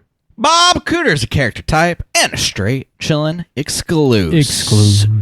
Cooter must hit 3 of these 5 points to be considered a Cooter. We want the Cooter with the most points for Cooter of the Week. Yeah, we do. The 5 points are... What are they? Sexual deviance. Sexual deviance. Manipulation. Smug arrogance. Overall looking attire. And overall patheticness. Boys, let's go hunting. Would any of the guests, would you like to nominate a Cooter of the Week? First off, I will not. What I am going to do is, first off, I just want to apologize. If you ever listen to this, actually, I'm going to say this to both of you. If you ever listen to Cinema Villains and we actually bring up the word Cooter, please don't sue us. We apologize. It's definitely exclusive of straight chilling, but I don't have a Cooter. Jose, though. Yeah? All right. What you got? So I know everyone wants to pick the old weird lady who is a witch. I know. But let me tell you something. Fucking Bruno, dog. Bruno. That's a good. Right. That's a good This choice. motherfucker wasted so much beer at their little party. Like, if he'd have handed me a can with half the beer spilt out, I would have fought him on sight. Like, what do you think that is? Maybe overall patheticness? It's disrespectful is what it is. He's so drunk he can't even offer a friend a beer? God damn. Exactly. And then it's manipulation because dude didn't want to drink because he was like possessed by the devil. So Yeah. he's like, no, I don't feel good. He's like, no, man, you're going to drink tonight and we'll quit next week. And the girl, he was kind of like manipulating her. Dude, she didn't really want to dance, really. Yes. Like if she wasn't old boy's girlfriend, he would have copped the field. And you could not tell me otherwise. That's true. That would be sexual deviance. Yep. And even that's it's hard 3. to tell because it dances like between like what Arnie sees Yeah, and what's no, that's reality. true. That so is it's true. kind of hard to say. But I mean, it seemed like he was getting Are we saying inappropriate. that Bruno deserved to be murdered? Is that what we're saying right now? Well, Real shit, man. we're I'm never- saying Bruno. We're Bro, trying to real shit. I was catch saying Cooter, Bruno was Bob. there for a fun time. Not a long time. And just Jose the entire time. That's a fucking Cooter. That's a goddamn Cooter. That's exactly what he is. Yeah. No, when he spilled all that beer, I was like, yo, I probably would have killed him for not even possessed by the devil. I'll be like, yo, you spilled too much beer. Shot. And just boom, bully boom. The Conjuring, the beer made me do it, is what it should have been called. So, all right, Bruno, I think that's a pretty good choice. We got him on overall patheticness. We got him on overall or manipulation and sexual deviance. Let's see, smug arrogance or looking attire. I don't remember what he was wearing. Nah, homie was like just he was sweaty, but he had like motherfucker's been outside all day. He had like, first off, I don't know what time it was, but for him to be hammered during that time, it was very light fucking out. questionable. There was a lot of Everybody sun. else is sober. Yeah. That motherfucker was drunk. Yeah. But I just realized he was listening to Eddie Money, so that kind of takes away Cooter points from him. Oh, that's true. That's So right, like man. shit. So I don't know.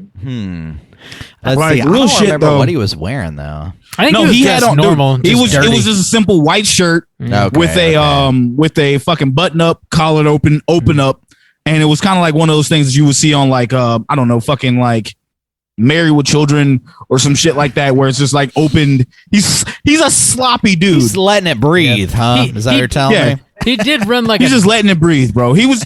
It's a fucking Thursday holiday week, like going into the holiday weekend. He's just enjoying it, probably a little bit too much than most, All but right. like man's is drunk at like 1 p.m. in the afternoon, and it's.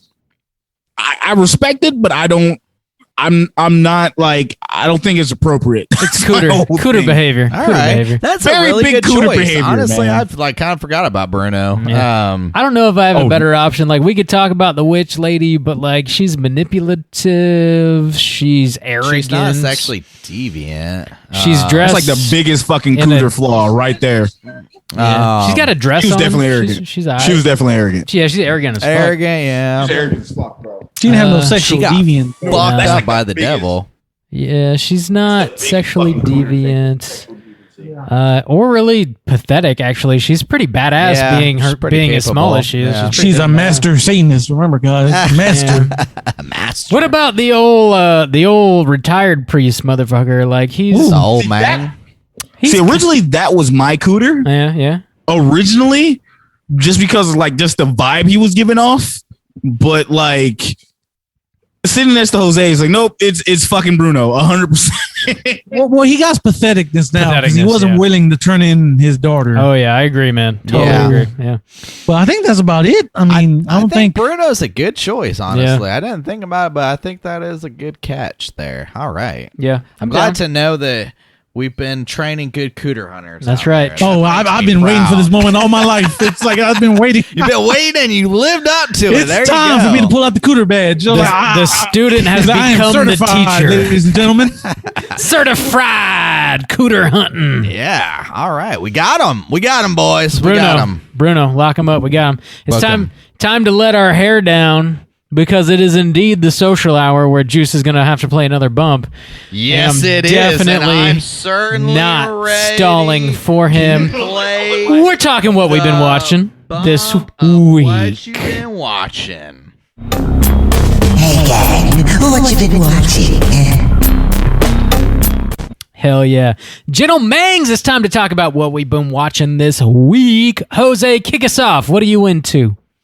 Okay, so surprisingly, I haven't been watching much. My internet was out last week because my modem just fried. Like a thunderstorm came and just fried my modem. Fuck. That's some Florida living If too you, right there, if man. you had physical media like Bob over here, Oh, I always have averages. physical media. Me and Shaq had this conversation. Like, oh Hell no, I yeah. am safe. I Hell am safe yeah. from boredom. Hell yeah. But anyway, once I got it back, I did watch Army of the Dead, Mhm. and I will say, the opening credits of that movie is probably one of the greatest opening credits I've ever seen. I was like, holy shit, this is amazing. It's the best part of the movie. And then people start talking, and holy shit. Like, I should have known because if you can pay attention, at the end of the opening credits, you see in big ass pink letters, screenplay by Zack Snyder. Yeah. And then the lady gets crushed. And that's basically what happened to my hopes of this movie. Just crushed. Because, man, me and Shaq talk about it. And like that movie, the more you think about it, the more you hate it. I agree with that. Yeah. Yeah, man. Because I've listened to y'all's review, or y'all mini cast or whatever, and I agree with most of it. Zack Snyder officially believes in himself too much. Like no one is there to tell him. Like no one's there to tell him, hey man, you should cut this. Like he believes in his own hype, and there's no stopping this man now. So I'm like, shit. That's my review for that movie. It's just like, holy fuck. I like that, man. He's drinking his own Snyderade. Exactly. And yeah, but yeah, that movie was that was a movie, I guess, you know. That movie, a movie that didn't need to be 2 hours and 30 minutes long. God damn. Yeah. But Fuck that. yeah, but so yeah, that's pretty much all I've been watching, man. I didn't watch much this week. Besides Llorona, goddamn, I'm drunk. Shaq shouldn't have gave me 11% beer. That's all What right. the hell is wrong with you? That's all right. You can be drunk on this show. That's totally fine. Yeah, No, it's definitely fine. Yeah. Solid 1 star. Yeah, I know it. exactly right. but yeah, no. But besides the Conjuring 3 and fucking Army of the Dead, I haven't watched much. That's pretty much been my week. Dude, that's Zach? fair because Army of the Dead took me like 3 days to get Yeah, through. that's So, basically yeah, 3 that's movies fair. in one. Yeah. That's fair. Tight. Shaggy, man, what you been watching? All right, so he pretty much stole all my Army of the Dead fucking hype. So like, pretty much, I'm gonna skip over that shit. And I will agree though that the more I started talking about it, the more I hated the movie. Like I came in like, oh, I actually liked it, and then the more we talked about it, I said, no, I fucking hate it. Never mind. Yeah, I was like, hey, Shaq, well, what about those robot zombies? He was like, fuck. I was like, yo, bro, fuck that. Fuck you for even mentioning it. Yeah. Honest to God, fellas, like outside of fucking like wrestling, I've been watching like, and I know how this show goes. It's like, yo, you're gonna check me for my horror shit. Honest to God, man, the only fucking horror thing I've watched this week was probably 30 Days of Night. Nice. Revisiting that. Nice. But like honestly, man, it's just been Dragon Ball Z abridged on YouTube and fucking Code Geass on Hulu. So nothing but anime in this bitch. I will say we are about to watch Rush Hour. Yes, sir. Wink, wink, hint, wink, wink, hint, hint, wink, wink, hint, hint. You know, that's about it. Otherwise, you know, that's about it. Spoilers.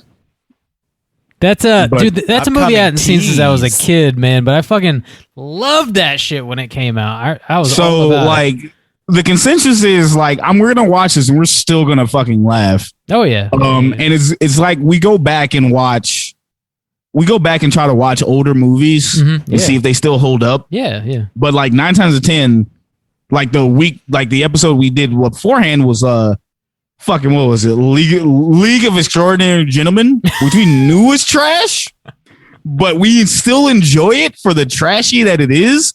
But now that we watch so many movies and shit, like, yo, this is trash for a whole nother reason.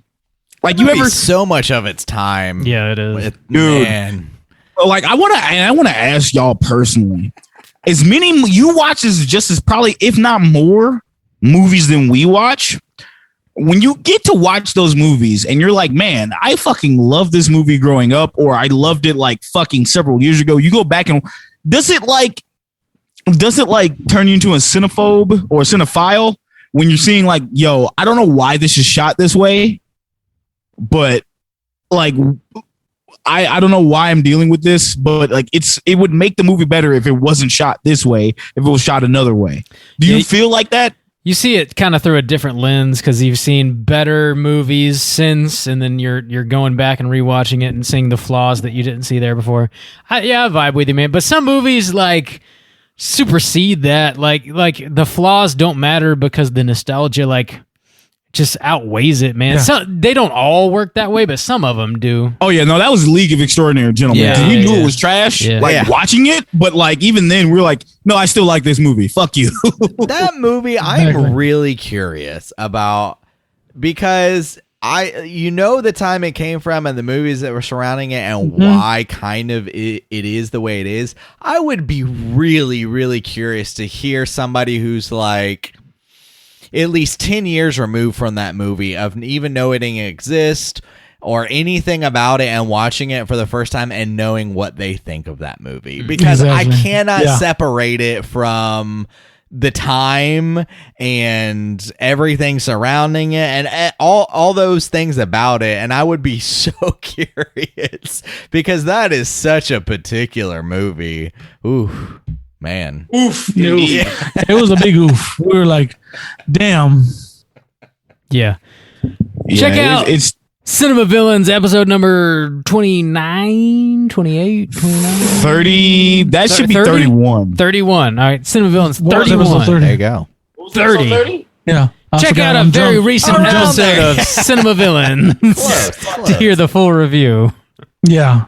Yeah, go listen to our movies. Go listen to our reviews. Go give The Howling some love. We always laugh because no one listened to that episode.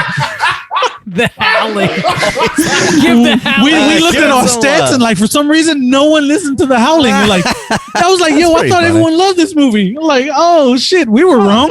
That's interesting. Huh. Yeah. Let's never cover the Howling, Juice. Oh, all right, yeah, apparently. Yeah. Thank you. There you go.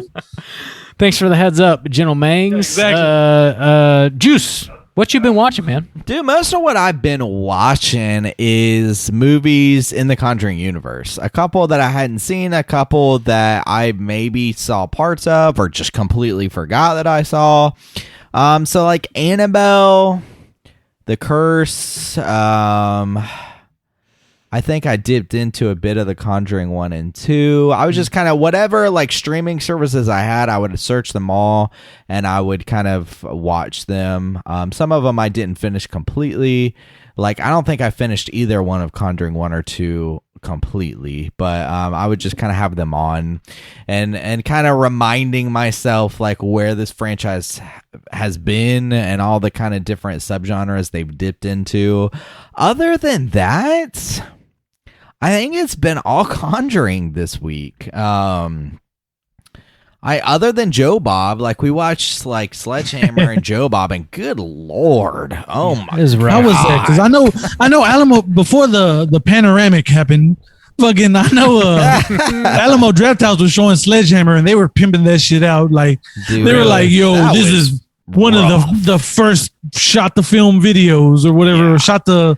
That is. I was like, I kind of want to watch it, but I kind of don't, and I'm It's- glad I didn't. it's not a selling point, Dude, it was There rough. are Yeah. at least 3 to 5 still shots of the same house every time. They just show a house for like too long. It's not zooming in or anything. It's literally a still shot of it. Ooh, that movie's And it's crazy because I know the director of that movie, and I know the lead actor, his brother, because they star in one of the greatest, like so bad it's amazing movies called Deadly Prey, which we will do one day, Shag. okay. I'm just letting you know, which we're gonna review one day. Nice. And I was like, yo, I gotta watch this. And I remember I watched this like not on Joe Bob, but I watched it one time. I was like, I didn't finish it. I was like, yo, fuck this movie. I was like, no, thank you. And I was like, shit. I gotta buy Deadly Prey. I've never seen that, man. Dude, you gotta do that buy movie. it. You gotta watch that I'm movie. buying Not it. watch I'm buying It's it. on You Blu-ray. gotta You buy gotta it. watch it. As soon dog. as we get off here, I'm buying Also, it. by the way, in Dude. our thumbnail, still most of these Conjuring films are still in their packaging. Like, So- I'm looking at. Allow me at to- least half. I don't are have to still explain in their myself. packaging. Dog, hey, yo, real shit. As many a times so the way we actually review our movies is like we try to find it streaming first. But if I don't own it, Jose might own it. But many a times Jose will bring over a movie and that bitch has never been opened. And I swear to God, I look at him, I'm like, I'm not opening this because I'm fucking weird about it. Because I'm like, bro, I'm not opening this movie. It's not mine. Yeah. I'm gonna need you to open this shit so we can watch it. He's like, yeah, dude. Whatever. He's like, yeah, brother, no problem. And he'll fucking pop it open. And I'm like, looking at him like, how, bro? Like, how? Sometimes it just be that way, though. Yeah, that's right. There you go. Also, that's a good friend not opening your fresh blue. That's a good Exactly, friend. right? Yeah. I mean, I wouldn't mind, but still, because we're supposed to watch it. Yeah. Yeah, that's respect. That's respect. That's all, baby. That's all. I've been watching a few things. I picked up a new Scream Factory disc. It's a slasher from the 80s. It's called He Knows You're Alone. This was Tom Hanks's feature film debut. Oh, wow. Yeah, he's got a small role in it, so like don't buy it thinking Tom Hanks is the lead or anything. okay. But he comes in for the last act, essentially.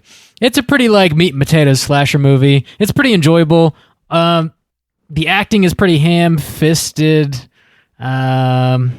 aight, generally speaking. The score is dope, though. I will say the score is dope.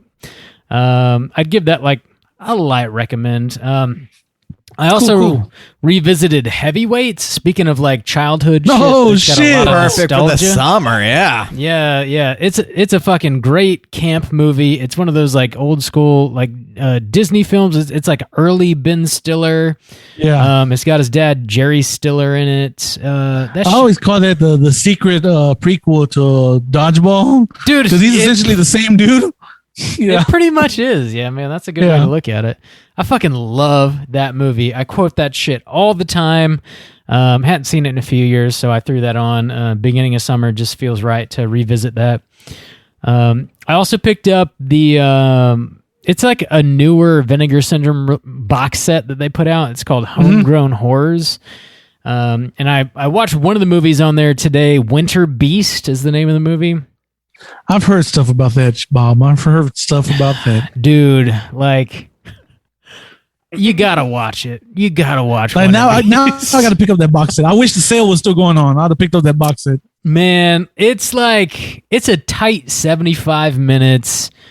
It is like low budget and like technically it's probably one of the worst movies I've ever seen. Like the editing like it's like the worst editing I think I've ever seen in any movie. Like characters will be having a conversation but they're looking at each other in like two totally different directions, and like it like a character will be standing behind a bush and then there's someone like behind a window that's like, you know, the beams are blocking their face. It's just like it's just really poorly crafted, but that shit is wildly entertaining.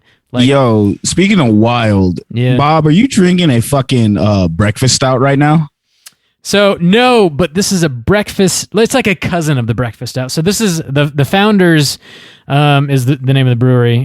They make this beer called the Dirty Bastard, which is what I am currently drinking. Ooh, okay, It's I a like the name. It's a Scottish ale, and this shit slaps. Bro, like real shit. I saw that Founders logo and I instantly got like, oh my God, Bob is drinking a stout at fucking like 9 o'clock at night. Jobless. This is Jobless. This is how I choose to live, my friend. You know, I know, brother. Like, let's not even don't even worry about that shit. I am on the same pace. But like, oof. I saw that shit's like, man, he's going to be full. These don't fill me. This is basically a Bud Light to me. I'm fine. I can drink 9 of these. Also soju, like, don't feel bad, man, because I hear them talking physical media and I'm kind of looking at them like, y'all are a bunch of fucking nerds, man. Every week in the background, we got this physical media stacked out. Hey, Yes. man, you can't help it. Yeah, you're welcome for the nice backdrop, Soju. Yeah, exactly. Look at that beautiful backdrop. Bob always says, blues over boys. Don't know what you say, Bob. If you got blues, who needs you, boys? That's hilarious. That's pretty much all I've been watching. Slam your eyeballs in a Winter Beast if you can. That shit's Now I gotta watch Insane. that, Bob. You sold me on it. I gotta get it now. shit's nuts. Check it out. Also, there's a bonus feature on the disc of what's his face, Adam Wingart's writing partner, Simon Barrett. Okay. He like wrote You're Next. He wrote a couple of the segments from the VHS movies. Anyway, he fucking apparently loves Winter Beast, and there's like a 20-minute interview of him just like gushing about this movie on the disc. So that's interesting too. That's really all I've been watching. Let's go ahead and get into our last segment of the show. It's time for our Hotline Screams. Hotline Scream.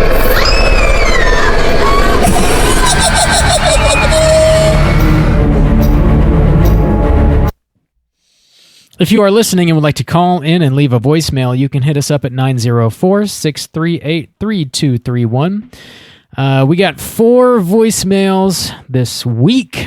First up, I believe we're going to hear from Steve. Let's hear what he has to say. Hi, boys. This is Jet Ski Steve. It has been a long time since I've called in. Well, I missed you guys. Haven't listened in a while. Sorry, I'm back. So I just finished the Evil Dead episode, one of my absolute favorite franchises. I do love Ash. He is amazing. The entire series is amazing. Every movie is great. 5 stars all around. Anyway, one of you, I think Soju, was talking about dreams, and somebody called in about sleep paralysis. So if you haven't seen it or aren't aware of it, there's a pretty cool, I hesitate to say documentary on Netflix. It's kind of like, I don't know, an embellished documentary, but it's called The Nightmare, and they basically interview these people who have extreme sleep paralysis and kind of reenact or recreate their dreams, and it's pretty freaky. It's worth a watch for sure.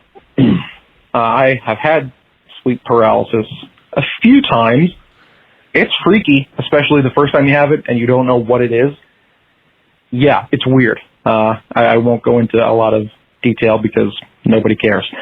So that was my first point. And then as far as running dream themes through my life, I definitely have at least 2. One is similar to, I think, Soju, about the bridge. So I dream all the time that I'm really high up somewhere on like a sidewalk into the sky, like into Jetsonsville, like that's friggin' high, or a bridge or something, and I can't get over it, or it's insanely vertical, and I'm trying to get over, I'm falling off and trying to balance, and it sucks. I have those things all the time. So clearly there's something in my life I can't get over for the past 30 years. And the other one is I constantly am having dreams where something, like I'm with a group of people and there is some danger. It could be like it's been Chucky, it's been snakes and spiders, which I'm not afraid of, serial killers, whatever. Something is trying to get us, and I'm the only one who knows. I'm the only one who's aware of the danger. And it sucks because I'm trying to convince everyone, we got to run, we got to get out of here, we got to fight. And it's always just me against a threat, and it blows. And I'm probably running out of time. So, all right. Miss you guys. Not that I've ever met you. Have a great day. And I'll talk to you guys soon. Goodbye. Oh, Steve. It's been a while since we heard from him. He's the lovely supporter of the show that supplied us with the How to Save a Life bump. Which where did Bob go wrong? Exactly, yeah. I can't remember the song. If Fuck. I had the bump, I'd play it, but that's Randy's job. I do. If you're actually hashtag truly hard with us, rock hard with us, you have to be. Let me preface this by saying you have to be rock rigid hard with us. We actually did cover The Nightmare. We did. What Steve was talking about way back in the day, like pre-60, 63 or whatever. Yeah, before episode 62. Before episode 62. So if you ever want to listen to those episodes, they're on our website under the tab archives, or archive episodes, something like that. Yeah, it's a tab labeled archived. I think. Yeah, and we actually did cover The Nightmare. I think it was Randy's pick when we were picking movies, and that's a cool ass documentary. It's wild. It's it talks about some fucked up shit. Sleep paralysis is nothing to fuck with. Yeah, no, that shit is rough. Ooh, but that's cool. Yeah. Like that dream, like you said, high up on the sidewalk. Just the other night, I swear, I talked about how I had this dream the other night. Just the other night, I had this similar kind of dream where I was in this car and I was driving. It was actually, it's usually a bridge, but for some reason this time it was like a building, but it was like a vertical. I was trying to ascend, like it had a curve, and I was like going like straight up. And every time I'm like, I can't fucking do this, and I was just like, it's like Extreme G. That's a tight dream. yeah, okay. You ever play that? No. Extreme G. I don't think so. The video. I was game? thinking of Batman Forever, where he climbs the side of the building. kind of like that, where you go like up the side of the building. Yeah. F-Zero X. You ever play that? No. God damn. Yeah. I don't know anything about video games. And Shaggy, you play F-Zero X? No. Shaggy got See, your back. No. there you go. It's like that. All right. So yeah, thanks for calling in, Steve, letting us know about all your nightmares. Thanks for calling, Steve. Hope you're fine and stuff. Next up, we're going to hear from, mystery ass caller. Let's hear what they have to say. Good evening. I am the mystery caller from the previous week, and I'm calling again. I kept it brief last week because I was not sure if I'd written down the right number. I was pretty afraid that I'd leave this long rambling voicemail about cooters and horror movies to some random Google number and upset some poor lady living in Florida with madman ramblings from a sultry voiced stranger that went by Jack. That's unfortunate, but I have been listening to the show for quite a while, and I decided to call in. Thanks, Randy, for pointing out my voice on the phone is sultry and made your boy dick hard. I appreciate that. I've gotten that before. Regardless, pretty happy that Christine's pulling ahead in that poll you guys do. I think I might have to sign up and actually pay you fuckers so I can see that movie. I have a very special person in my life that's one of their favorites, so it'll give me an excuse to watch that again.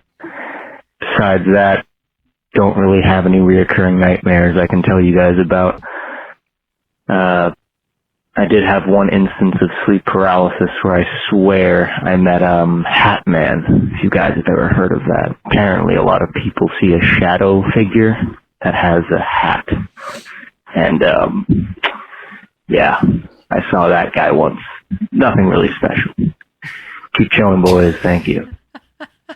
Well, my guy, you didn't pay us soon enough because I believe Rubber. Yeah, won, Rubber right? won, Yep. unfortunately. So Yo. Time out.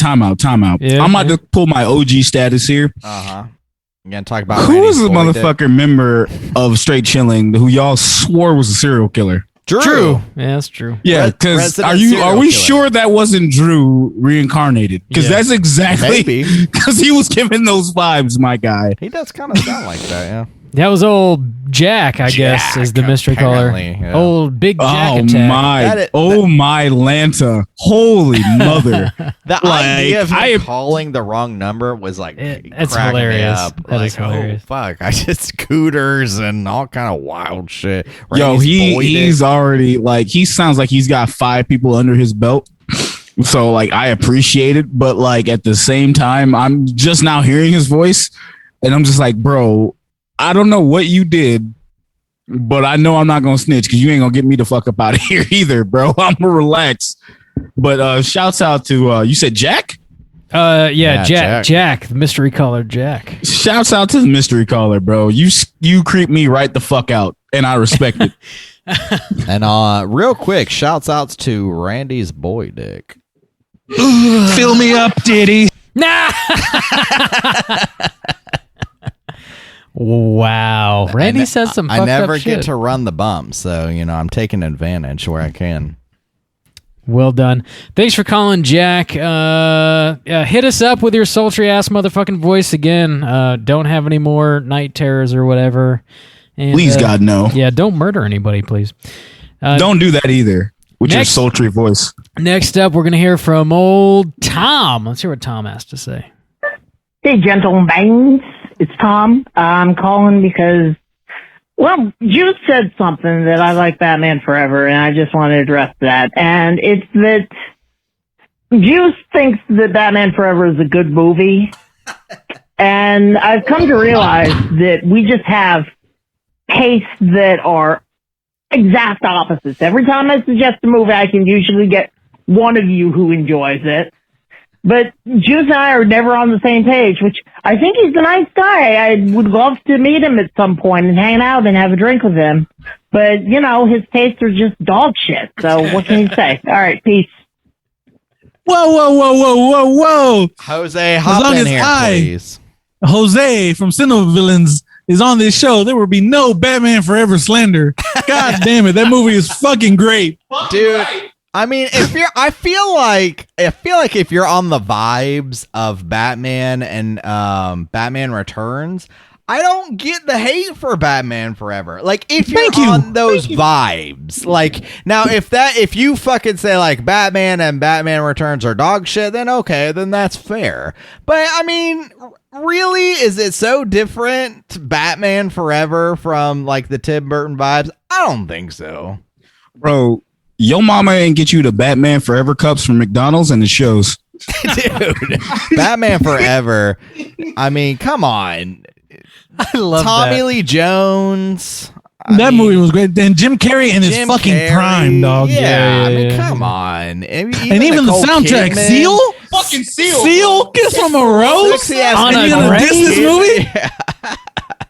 Fuck Okay, outta here, bro. Tom. Okay. Even you too, back when they were good. Come on, man, get the fuck out of here. Also, I would like, since Tom's calling me out and saying my tastes are dog shit, Tom likes Batman and Robin more than Batman wow. Forever. Fuck outta here, bro. Fuck Oh, that. Fuck outta here, bro. shit.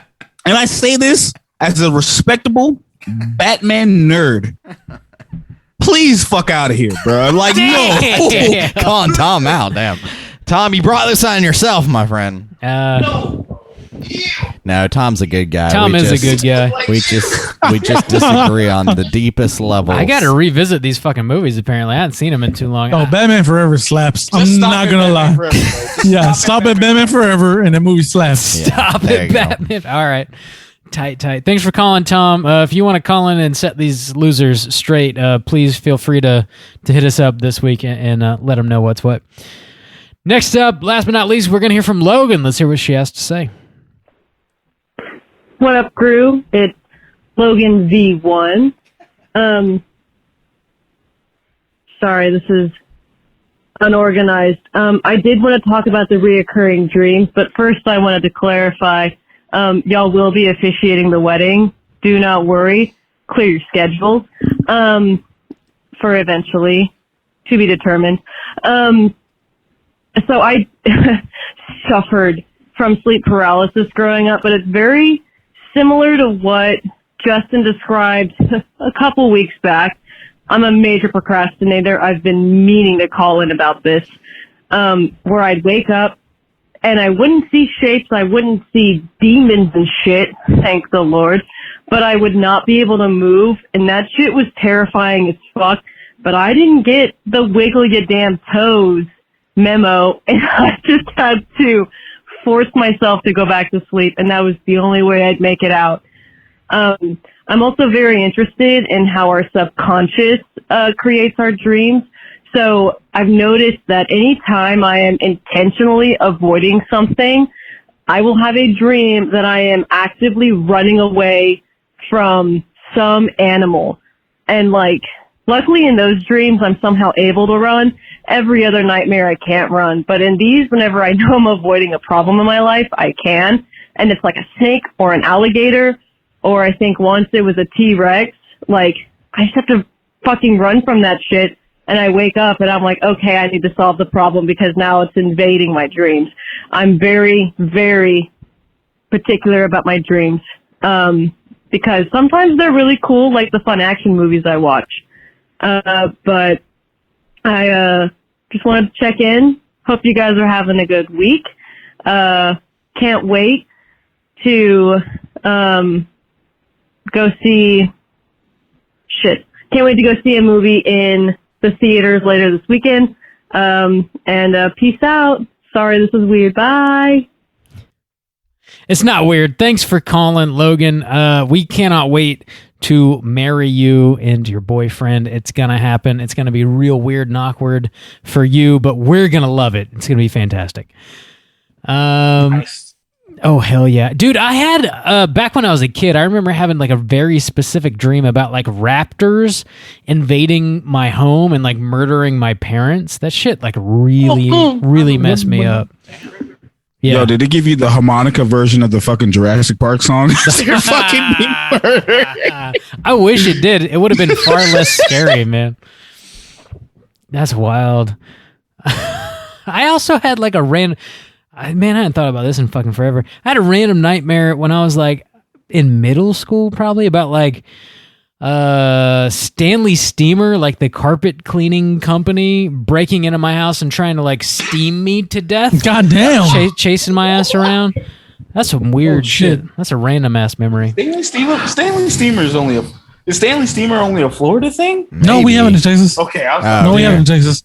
Yeah. Chain ass carpet. Dog, whenever cleaning. I have a sleep paralysis dream, I wake up pissed off because whenever I'm in the sleep paralysis, I'm pissed. I'm like, you stupid, like whatever demon or alien entity is haunting me in the dream, I'm pissed. I'm like, God damn it, when I fucking move my arms, you're fucked. I'm like pissed off. I don't understand it. And I wake up mad. Do you see the demon or do you see the Hat Man? Or I always see like the silhouette. Okay. I never see the actual thing, but I see the silhouette, and I get pissed. I don't know what it is. It's like, you stupid motherfuckers! I can't move. God damn it! Wait till I can. Just it's weird as hell. Talking dream shit. Yeah. I like it. Dark and dream. Yeah, exactly. Than's for calling in. Watch Logan. That's just a sign I watch Dream Warriors way too much. There you go, dude. Wait till I find my dream power. Yeah. Nice. Fucking Kincaid kicks so much ass. Kincaid calls fucking Freddy a straight up pussy, which is hilarious. Hell yeah. He does. Thanks for calling, Logan. Always good to hear from you. Again, if you want to call and leave us a voicemail for next week's show, hit us up at 904-638-3231. I got a prompt. This is very general. I want to throw out for next week. If you got a problem, literally any problem you're dealing with in your life, whether it's dream related, whether it's serious, whether it's goofy, whether it's, I don't know, how to change the oil in your vehicle. You never tried to do that before. Let us know what your problem is. Maybe it's kink related. We Straight Chilling is here to solve your problems. If you got a question, you got a problem you're dealing with in your life, let us know what it is. We're going to help you out with it. Yes. I think we've tried this before where I told people I would give them wonderful life advice. I don't think anybody took us up on that. We'll see. We'll see what happens. Wonderful life advice. Wonderful life advice over here. And that's a guarantee from the Straight Chilling crew. Free 50. That's a if guarantee. it takes off, maybe I'll start a side podcast like Bob's got his, Let's Get Physical media. If you want me to solve your problems, you got to call into yeah. What do you have to call into? Hotline Scream. What do you have to call into? I named this fucking segment. I can't remember. Yeah. You got it. You're good.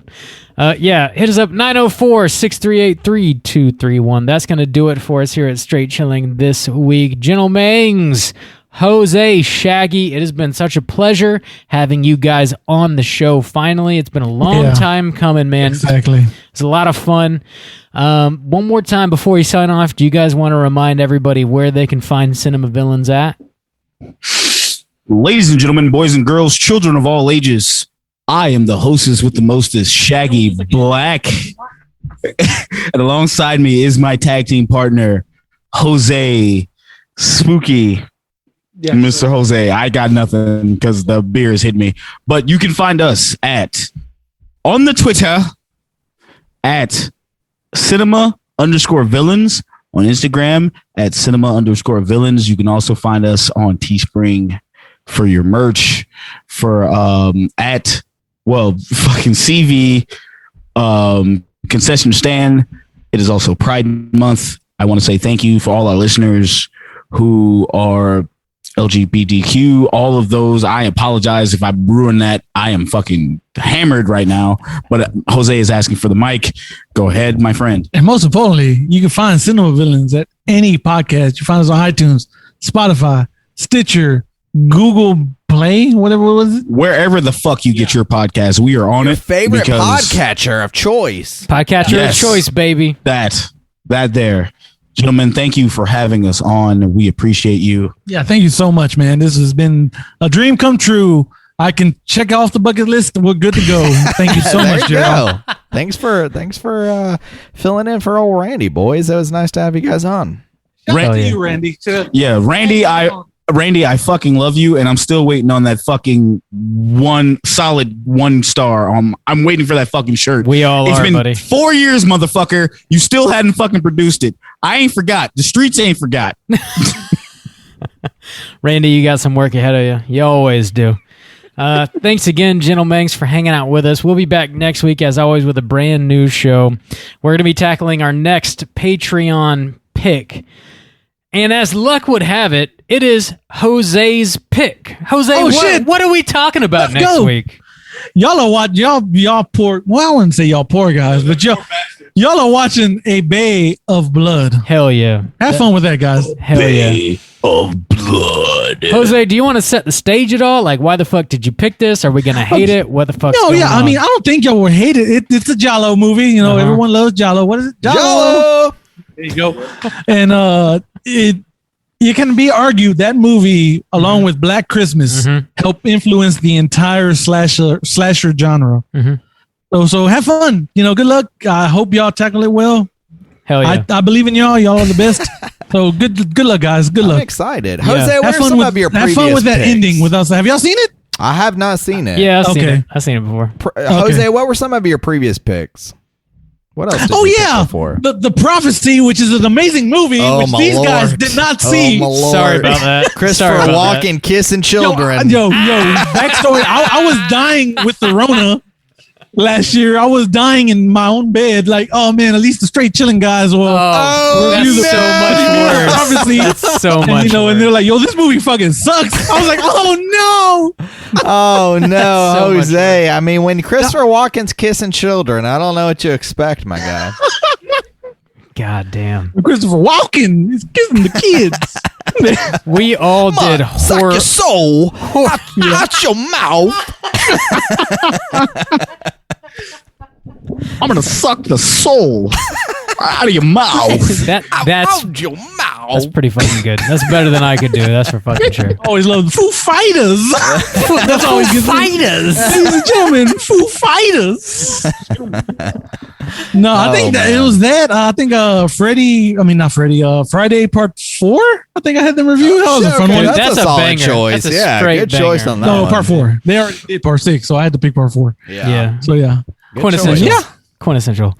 fun Awesome. times. Awesome, man. Thanks for all the love. Thanks for picking a flick. We'll be talking about A Bay of Blood next week. Until then, please rate, review, and subscribe to us on iTunes. You can hit us up on Twitter at STR8_chilling, on Instagram at Straight Chilling Podcast. You can send us an email through our website, straightchillingpodcast.com.